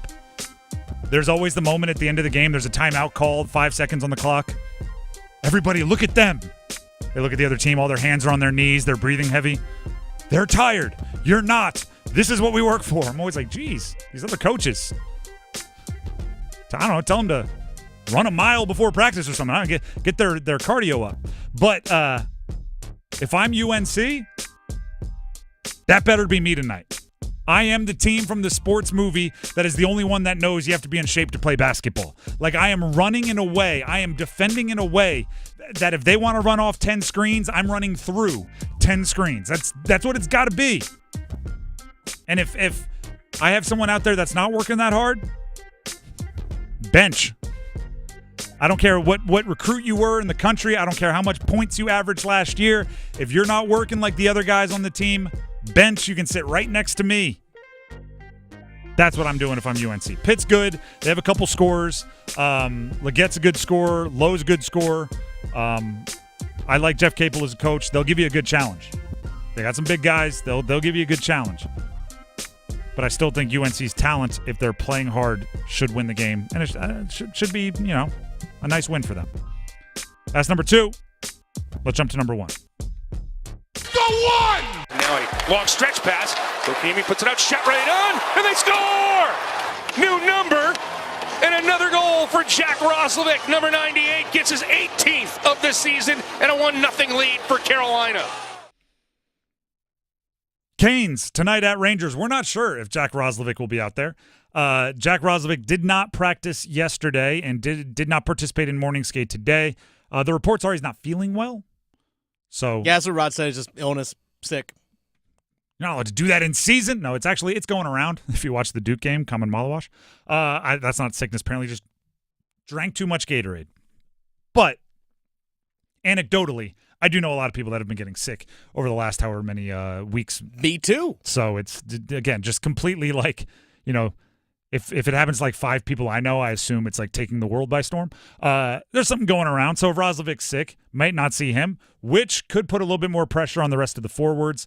At morning skate, it was Riley Stillman, the defenseman, that was kind of, so they'll go 11 and 7 rather than their traditional 12 forwards, 6 defensemen. They'll go 11 forwards, 7 defensemen, which isn't ideal, but for a game, you can handle it. Dennis, I'm going to put you on the spot here. Okay. I don't know if you've heard. Sarcasm. There's 2 new players for the Carolina Hurricanes. Oh, yeah? Riley Stillman and... well, kind of. I believe Yaska? he'd be making his debut, too. He actually would be. Mikko Rantanen and Taylor Hall. Mm-hmm. Set the over-under on points tonight that you think is like a reasonable expectation for those two guys. Combined. Because I think right now, if you were to ask some Canes fans that are just, by the way, they should be, just high on trade buzz, right? They are just ecstatic over the moon like they drank the fizzy lifting drink from Willy Wonka. They're just floating around with Grandpa Joe. And if you were to say, like, how many points should Rantanen and Hall have? They're going to go like, I don't know, 5 combined, over, under. A hat trick for one, couple of helpers for the other. That sounds fair. Like, realistically, where do you put production that you'd like to see from these two guys? 1.5. I think that's fair. Yeah, 1.5. Because between the two of them, if they get 2+ points, love it. Mm-hmm. And I mean, obviously they're different players. You'd expect Rantanen to cover more of that than Hall. But if Hall wants to put together a couple points, you're fine with it. It's the reason why I asked that question is I think it's important to set realistic expectations for these guys as they work their way into a new system, new players. They get to new coaching staff, quite frankly, new usage. Colorado, they play their guys, man. They run you till the wheels fall off. Their top line guys. I mean, Mikko Rantanen in Colorado this year was averaging 22.5 minutes of ice time per game. I think I saw Natchez played like 25 in his first game. Yeah, they're trying to come back and win against Boston. So the Canes simply don't do that very often. It's just they trust their depth more. They give you more breaks. So that's something Rantanen has to get used to, right? That is just different. I wouldn't say better or worse, right? There's different philosophies, different strokes for different folks. Different teams are going to do different things, but it is something to get used to, right? It's you can't go, oh, that's okay, I'll wait for the next shift. And they're like, next shift? What are you talking about? You played 19 minutes tonight. You're donezo, buddy. It's like, no, we have another period after this, don't we? Like, I got at least 5 more minutes of ice time I'm used to playing. So there's differences going on there. They have to get used to it. I will not treat, over the next month, a slump by Rantanen the same way I would treat a slump by Aho, because I think there's certain expectations that Aho is built in, and I'm going to look to him to be more steady Eddie because he's the constant. If Rantanen goes on a little bit of a slump or it takes him a while to hit his rhythm, I'm not going to crush him for it. It's similar to every time a defenseman comes over to the Canes, we're like, all right, 15 to 20 games before they figure it out, and that's just kind of like the standard delay until you get there. And you try not to panic before that happens. I don't know if it's 15 to 20 games for somebody like Rantanen, but it's definitely not one. So it's not like one game, one practice, one morning skate, and all right, you're good, which is all he's had thus far. So I expect more growing pains. I expect, realistically, I expect them to impact the game, but not be the dominating forces. And don't compare what Martin Natchez and Jack Drury, their stats, what they're doing in Colorado, and say, well, let's see that we got fleeced. Don't do that. Hockey plays 82 games for a reason. Yeah. It is a big sample size sport. Yeah, Martin Natchez in 2 games with Colorado is a -4. But also take that. But also that's not true, right? We know Martin Natchez isn't a -4 over 2 games player. Like he is now. His points per game will come down. His plus minus will likely go up, and you'll regress to the mean over a larger sample size. I don't think Mikko Rantanen is a 0 point per game player, but since he's come over to the Canes, that's what he is. Yeah, like it's you wait for bigger sample sizes. If this were football, it'd be different. Right, if you paid for top money traded wide receiver and you had 0 catches through 1 game, you'd be a little bit more worried because you only get 17 games. You get 82 of them. Take a breath. Take a breath. With that being said, beat the Rangers. It's a rivalry. It's high intensity. It's on the road. They're in the division. Beat the Rangers so I can enjoy it. 6:30 Storm Watch here on the Fan. 6:30 Storm Watch here on the Fan. 7 o'clock puck drop. Again, it's a hockey night in Carolina. Before we grab our numbers game contestants, Dennis Cox has something for you. Hey, folks, Dennis Cox here for my friends over at Loan Pronto. Don't go through another year with all that high-interest debt. Let Loan Pronto wipe it out now. Loan Pronto's Rapid Equity Loan makes it easy to pay off all your credit cards or tackle that 2025 home improvement project. Get cash in your pocket fast. No appraisals, no paperwork, no waiting. Loan Pronto's AI-driven tech gets you approved and funded in as little as 1 day. One client got $150,000 approved in under 24 hours, paid off all their credit cards, 2 cars, and a personal loan, saving over $1,500 per month. With low fixed rates and lightning fast transfers, you can do it too. Consolidate debt, improve your home, take control of your finances. Imagine being credit card debt-free by this time next week. Just think about that. Credit card debt-free by this time next week. Don't wait. Call Loan Pronto now, 919-381-1760, or visit loanpronto.com. Get a free rate quote now with no hard credit pull. 919-381-1760, loanpronto.com. Equal housing lender, NMLS 1661781, subject to lender approval, NMLSconsumeraccess.org. The Drive with Tim Donnelly, 99.9 The Fan. We need numbers game contestants because somebody has to take these Jason Aldean tickets. We have Jason Aldean tickets. He's coming to Coastal Credit Union Music Park on August 21st for his Full Throttle Tour with special guests Nate Smith, Ray Lynn, and DJ Silver. Tickets go on sale this Friday. That's January 31st at 10 a.m., but you can win them right now. A pair of tickets goes to whoever wins the numbers game. The numbers game needs 2 contestants to play, so call in now, 919-860-5326. 919-860-5326. Numbers game, next.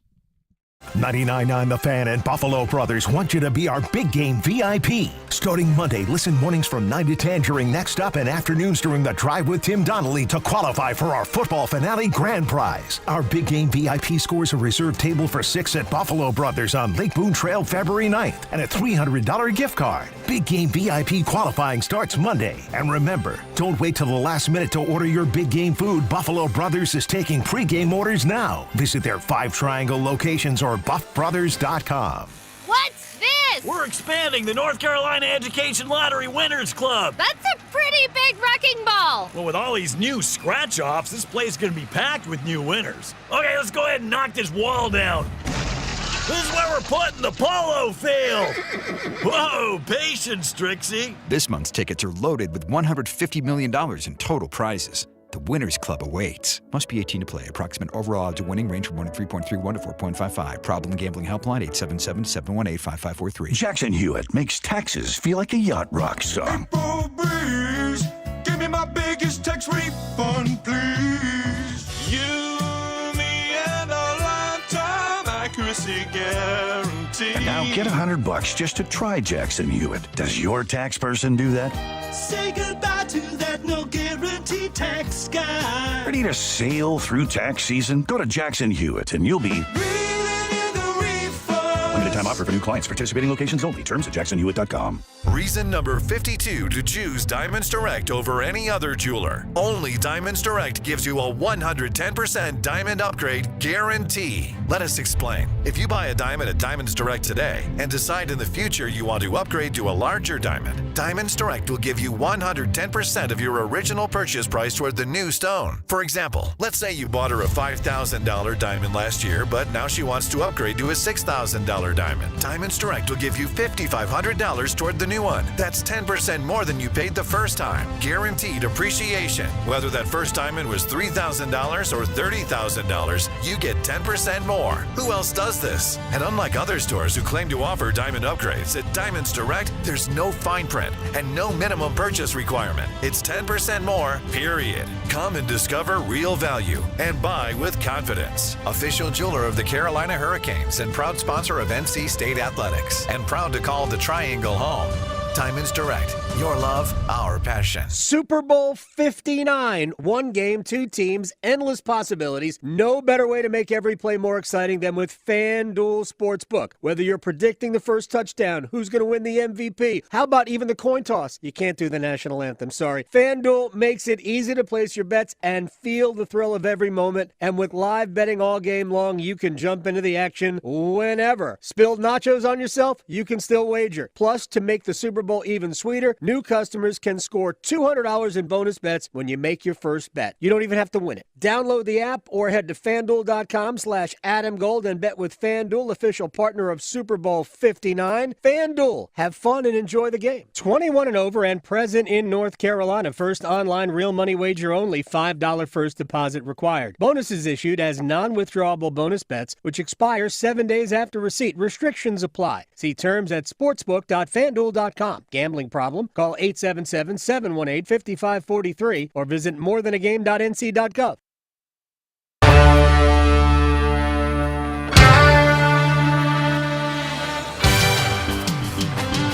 The Drive with Tim Donnelly, 99.9 The Fan. It is time to play the numbers game. We have Jason Aldean tickets going to the winner, Coastal Credit Union Music Park, on August 21st for the Full Throttle Tour. Special guests Nate Smith, Ray Lynn, and DJ Silver. Tickets on sale this Friday at 10 a.m. However, one of our contestants, either Nick in Fuquay or Casey in Wake Forest, will win a pair of tickets right now. As always, we ask a question. Dennis picks his favorite answer. That person gets to go first. We'll start with Nick in Fuquay. Nick, are you there? Yeah. All right. The question for today is, Mikko Rantanen is now a Carolina Hurricane. He has the nickname of Moose. I think it's a funny nickname. I think when people are like, yeah, Moose is going to do, I just think it sounds cool. So I'll give you two options here. You can either give us a funny or memorable nickname that you've had at some point in your life, or the best sports nickname of all time for an athlete at any point in time. You can choose to answer either one of those. Go ahead and take it away. Debo, because he's a beast. Debo? Is that what you went with? Yes. All right. Debo. Dennis, any follow-up questions? I'm assuming James Harrison, former Steeler. Debo, is that what we're referring to? Debo Samuel. Oh, Debo Samuel. Oh, okay. If you were playing to the judge, you would have gone, yes, Steelers, anything, Steelers. Either way, we'll see if that works. So Nick and Fuquay, that's your answer. Casey in Wake Forest, same question to you. You can either give us a memorable nickname that you've had at some point in time for like somebody's given to you, or the best sports nickname of all time. I'm going to go Devontae Smith, the Slim Reaper. Devontae Smith, the Slim Reaper. Two not local ties and not your favorite team, Dennis. So this is just pure, which one do you like better? Do you like Debo or do you like Slim Reaper? Slim Reaper is actually a really good one. Mm-hmm. The little play on words there. And now Nick was actually referring to Debo as in James Harrison, I would have gone that one. Sorry, Nick. All You right. said that for Debo Samuel, so I'm going to go with Casey on this one. Casey in Wake Forest, you get to go first, but don't worry, Nick and Fuquay, you will have your chance. Just sit on the line. Casey, are you ready to pick your category? I'm ready. All right. NFL currently starts with C. These are NFL players whose last names start with the letter C. NFL, our playoff run is done. These are players that were in the playoffs this year, but did not make it to the Super Bowl. NBA players from the 2016 Olympic team that was in Rio, or NHL Hurricanes only? I'll do NFL playoff run done. All right, these are all players, as I mentioned, that were in the playoffs this year but did not make the Super Bowl. I will give you the team and the player. Give me the jersey number as quickly as you can. 30 seconds on the clock. One pass if you need it. Any questions before we get started? Nope. All right, your time will start when you hear the horn.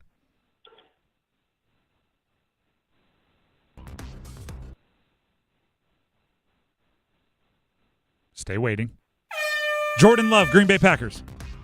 10. Correct. Derrick Henry, Baltimore Ravens. 22. Correct. Puka Nacua, Los Angeles Rams. 17. Correct. Khalil Shakir, Buffalo Bills. 10. Correct. Jahmyr Gibbs, Detroit Lions. Oh, I know this. 22. Incorrect. Jahmyr Gibbs, Detroit Lions. 26. What was it? Did you get it right? All right. I didn't hear what you said there, but our judges say you came through with the correct answer. Yep, he came in second time, said 26. Perfect score. How disappointed are you that you said 22 for Gibbs? Very. I knew it. He was carried my fantasy team the whole year. I knew that immediately. I just don't know how I missed that. Well, you know what? Congratulations twice. Once for winning the numbers game and having a perfect score, and another for getting Jahmyr Gibbs on your fantasy team. 22 seconds, so Nick's got to beat that. 22 seconds. That is pretty solid. Not an all-time record, but pretty solid perfect score. Go ahead and stay on the line. We'll see if it holds up. Nick and Fuquay, are you there? Yeah. All right. The categories remaining for you to choose from, with all that being said, stacked against you a little bit here. NFL players whose last name starts with the letter C, NBA players who are on the 2016 Olympic team in Rio, or NHL Hurricanes only? NFL. All right. NFL players whose last names start with C. I will give you the team and the player. Give me the jersey number as quickly as you can. 30 seconds on the clock. One pass if you need it. You need a perfect score to win in under 22 seconds. But keep going all the way to the end, even if you don't get it. Just see if you can do it, right? Personal pride. Always finish through the line. Any questions before we get started? Nope. All right. Your time will start when you hear the horn. Nick Chubb, Cleveland Browns. 30. Incorrect. James Conner, Arizona Cardinals. 32. Incorrect. Nick Chubb, Cleveland Browns. 10. Incorrect. James Conner, Arizona Cardinals. Pass. Keon Coleman, Buffalo Bills. 1. Incorrect. Nick Chubb, Cleveland Browns. I don't know. 30. Incorrect. James Conner, Arizona Cardinals. 30. Incorrect. Got to play for some pride there, Nick. You settled for the offer. That's what it felt like. Either way, hopefully you had some fun playing with us, but I think, as you know, that's not enough for the win. No. All right. Go ahead and try again another time. But bring the effort next time. All right. There you go. I feel like I need to give like the halftime speech that Shire gave Duke. Like, you're playing with too much finesse. Soft. You need to come out more aggressive in the second half. Like Cooper Davis. Guys, find the motivation from the buzzer, from the start. I like it. From the jump. Casey and Wake Forest, you're the winner. Congratulations. Perfect score. Thank you. No motivation necessary from opening buzzer to the final. You got it done. Congratulations. You get the Jason Aldean tickets, and you'll have some invites to some perfect score cool things we do later on in the year. So congratulations. Thanks. I hope I get redemption. I was in it this year. I think I came third place. Okay. Hopefully I'll get some redemption this year. Little numbers game live veteran trying to get back. So yep. Well, all right, we'll see you then, and stay on the line. Dennis has some info he needs to grab from you, but congratulations again. How about it? There is, how you do anything is how you do everything. I don't care if you're already mathematically eliminated. You play to the whistle. There's no draft picks that go to numbers game contestants that tank once you're mathematically eliminated. Think like, I want the first round draft pick. No, play to the whistle. No excuses. Play like a champion. The Drive with Tim Donnelly, 99.9 The Fan. Tim Donnelly here for DraftKings Sportsbook. We are still talking playoffs around here. We are still talking playoffs. You bet we are, because the action isn't over. Get in on the action at DraftKings Sportsbook, an official sports betting partner of the NFL. Scoring touchdowns is key to winning in the playoffs, including the big game. And you can score big by betting on touchdowns at DraftKings, the number one place to bet touchdowns. If you're ready to place your first bet, you have some time here, a little, more than a week. Try betting on something simple like a player to score 6. Do your research. Pick someone you like. The running back, maybe the backup running back that you think is going to spring a long one. Maybe a tight end that you think is going to be a surprise impact player. Touchdown to run for touchdowns. Both of these guys are known for it. Go to the DraftKings Sportsbook app and make your pick. New DraftKings customers can even bet $5 to get $200 in bonus bets. I'll tell you how. Download the DraftKings Sportsbook app and use code TIMD. That's code TIMD with no spaces at sign-up. And new customers will get $200 in bonus bets instantly when you bet just $5. Only on DraftKings Sportsbook. The crown is yours.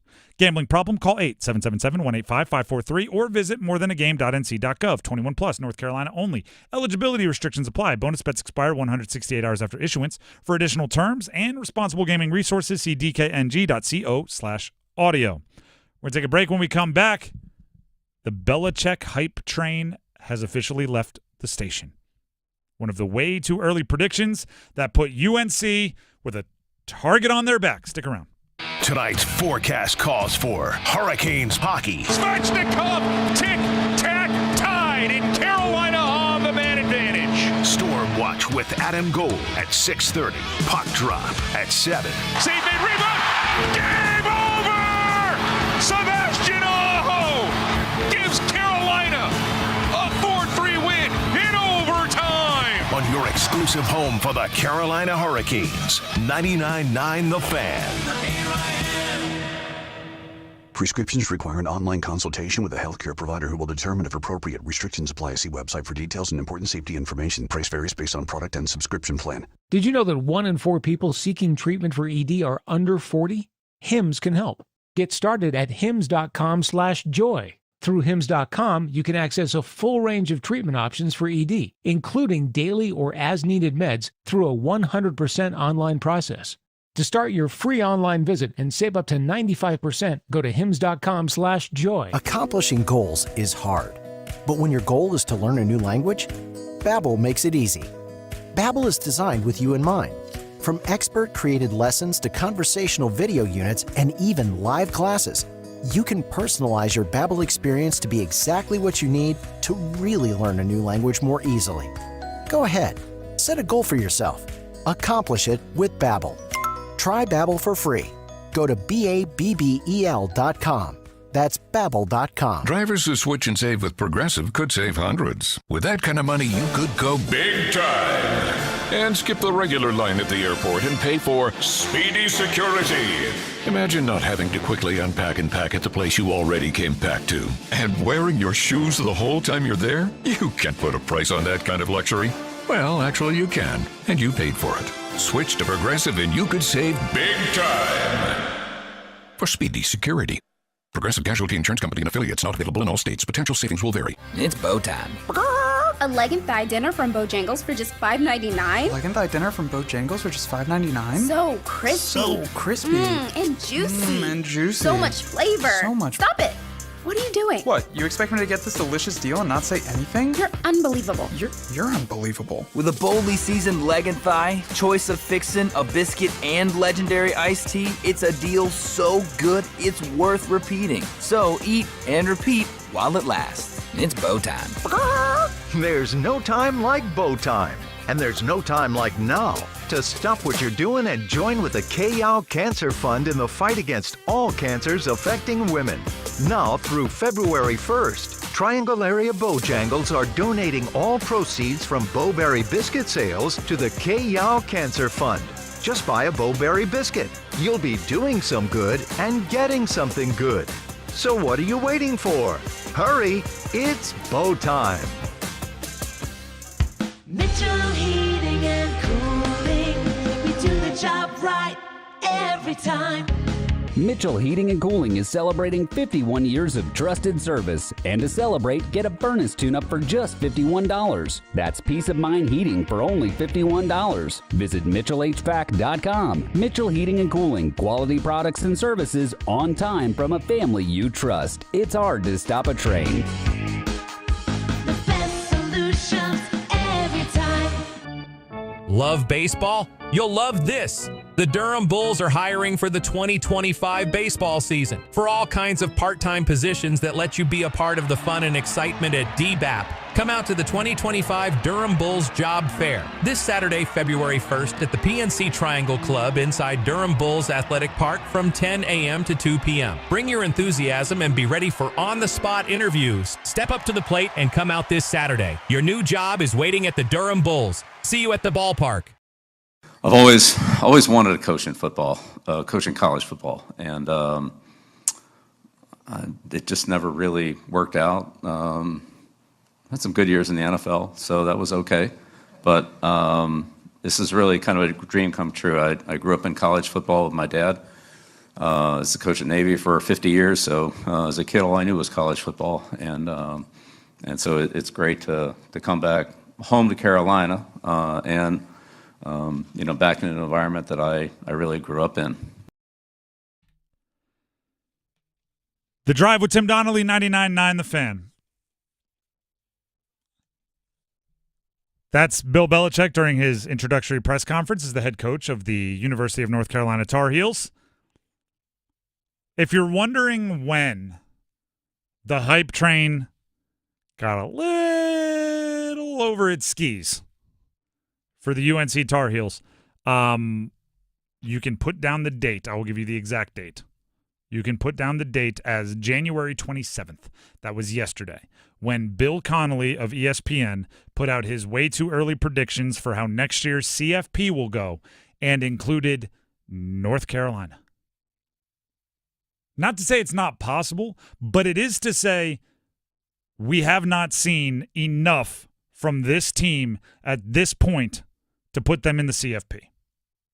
We have not seen enough from this team on the recruiting trail to put them in the CFP. If they got a bunch of things right, diamonds in the rough were diamonds in the rough, and they were polished up nicely, cool. But they got to show it to us. This is a team that barely made a bowl game last year. And it's not like they won the transfer portal in some kind of crazy way where they got a whole bunch of super studs out of the portal. Now, if you want to give the Bill Belichick bump and say he's going to scheme them up perfect, fine. But there's a certain number of Jimmies and Joes you need to have in order to be a CFP team. Now, here's where it gets interesting. If you look at the rest of the predictions made in this ESPN article of the CFP, goodness gracious, is this a hype train?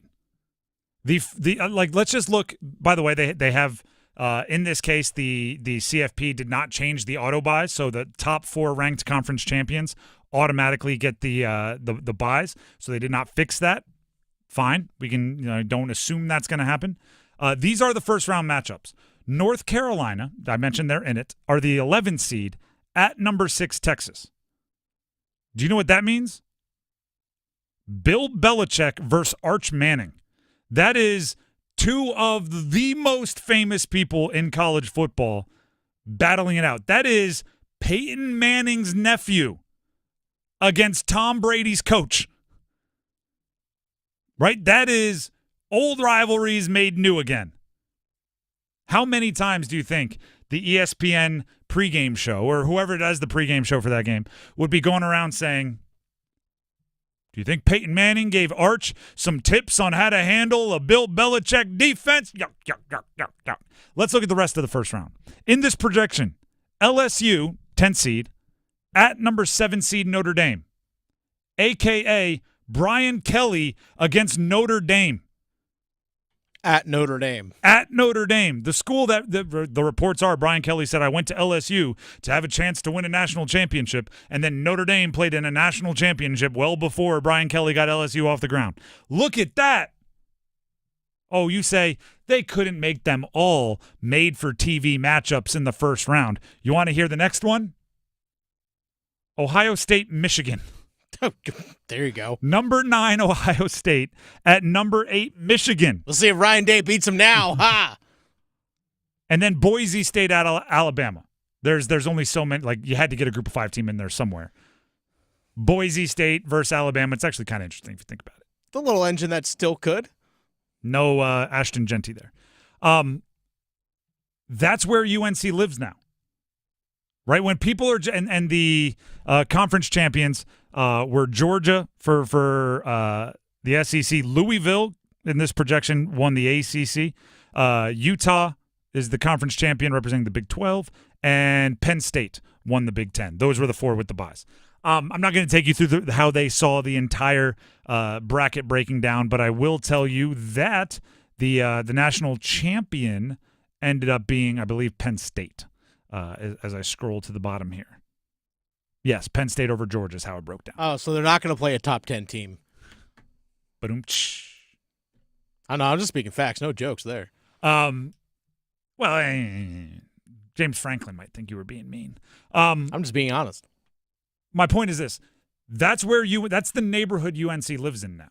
Now that you have Bill Belichick, when people are – that's obviously – as much as that is picking teams that you think are going to be good next year, that is obviously picking what you think would be the most interesting CFP possible, the most box office, the best for ratings, right? You have Michigan, Ohio State in the first round. You have Brian Kelly against Brian Kelly's old team in the first round, and you have Arch Manning against Bill Belichick in the first round. That's going for box office. UNC in the past, 5-6 years has had – multiple NFL quarterbacks, has had other elite draft prospects, including what I think is, one of the top 3 or 4 running backs in the draft this year, and one of the more productive running backs in a long time in the ACC, in Omarion Hampton. You've had a national championship winning coach in Mac Brown on the sideline, and you were not living in these neighborhoods. No one was going like, if I had my druthers, if I were the leprechaun of sports with magical powers and I could pick the CFP, no one was putting Drake May's UNC team in there. But now they're willing to put Ryan Brown's UNC team in there. Ryan Brown being the Purdue transfer that might be the starter at quarterback. I don't know. And it's all because of Belichick. And it's something new you have to get used to. Ironically, do you know who has to deal with this often? UNC basketball. Like you're going to see, and I notice it because of like this job, right? When you're in other cities, when you're walking around, you see UNC basketball stuff. You're going to start seeing UNC football stuff. You're going to start seeing the cutoff hoodies. You're going to start seeing that because you've leveled up your fame score. If people could just get to, we talked about it, the opening game, right? The schedules have come out now. Your first game is a Monday night football game, TCU at Chapel Hill. Last season, that's Sunday at 3. Or, sorry, not Sunday. It's Saturday at 3. That's like a regular slate opener. Now with Bill Belichick, it is Monday night football, all eyes on you. Wouldn't be shocked if Pat McAfee's there. I would not be shocked if McAfee's there. Would not be shocked if everyone that travels to games is there. Every podcast on a bus is going to be parked outside Kenan Stadium. You're going to get a national audience. You're going to get a national coverage. Which means you have to get used to it. The good things you do, boy, are you going to hear about the good things. You score 2 touchdowns in that first game, you're going to be like the 4th betting favorite to win the Heisman. If you have a bad game, that's also going to be amplified. That's also going to be magnified. You have a bad game, you're going to hear there are a lot more tweets. It's not like, let me mute these 50 mean accounts. It's like, let me take my Twitter off my phone for a while because those notifications are getting real depressing. Again, if you want to know what it's like, talk to UNC basketball. They're used to being under that microscope. Could be actually. Roy Williams should go talk to UNC. And I wouldn't be surprised that Bill Belichick has called them up already asking for college tips. They've been seen together at basketball games. Fly on the wall. Love to hear those conversations. But now you're like, my first reaction, right, because Paul Ihander, our program director, host of Next Up, actually brought us the fact that UNC was in the projections. My first thought was, oh my gosh, they're just thinking it's too good. Mm-hmm. They're way high on this roster. And then as I looked, I went, oh no, they're wishing this into existence. Oh yeah. Their favorite would be if Belichick gets to be here. It's too early to have fact-based arguments. It's just, what do I want to see? Arguments. The Drive with Tim Donnelly, 99.9 The Fan. Dennis, do you have something for the people here? I do. Dennis Cox here for my friends over at Law Tigers. Folks, I want you all to go to caniacsbike.com. It's real simple. Just go to caniacsbike.com. And right there, you can enter to win a custom Caniacs motorcycle. You'll see pictures of the bike right there on the screen. When you go to caniacsbike.com, it's gorgeous. It's custom built. Carolina Hurricanes, Law Tigers, Tobacco Road Harley-Davidson, and Shiny Side Paint, they've teamed up together once again to give one lucky fan a custom motorcycle. Again, a custom motorcycle. I want this bike. I can't win it. You can. Just go to caniacsbike.com, folks. It really is that simple. It's gorgeous. Again, custom painted by Shiny Side Paint. Ashley over there did a phenomenal job putting together all Canes colors, logos, everything you want on the bike. It's absolutely gorgeous. And again, the bike was built by Tobacco Road Harley-Davidson right here in Raleigh. Great group of people over there. I bought my bike over there. You all should definitely check out caniacsbike.com. Enter for a chance to win this custom painted beauty of a bicycle. Not bicycle, motorcycle. What am I talking about? Law Tigers is a network of independent law firms who are members of the American Association of Motorcycle Injury Lawyers. Law Tigers is not a law firm. I'm not interested if it has pedals, Dennis. It's got pegs. Yeah, there you go. The Drive with Tim Donnelly, 99.9 The Fan, coming to a close. But the rest of your night, Canes out, right? Let's go. We have Overdrive coming up where we'll start with a Canes-Rangers conversation from earlier today. The Stormwatch, featuring Adam Gold, hosted by Adam Gold, will start at 6:30 here on 99.9 The Fan, 7 o'clock Canes-Rangers right here. It is a hockey night in Carolina. It should be an electrifying game. I am looking forward to it, so hopefully you are as well. Enjoy the game. We'll be back tomorrow with 3 to break it down. Until then, subscribe to our YouTube, 99.9 The Fan. Tell your friends about it, and have a wonderful evening. See you tomorrow.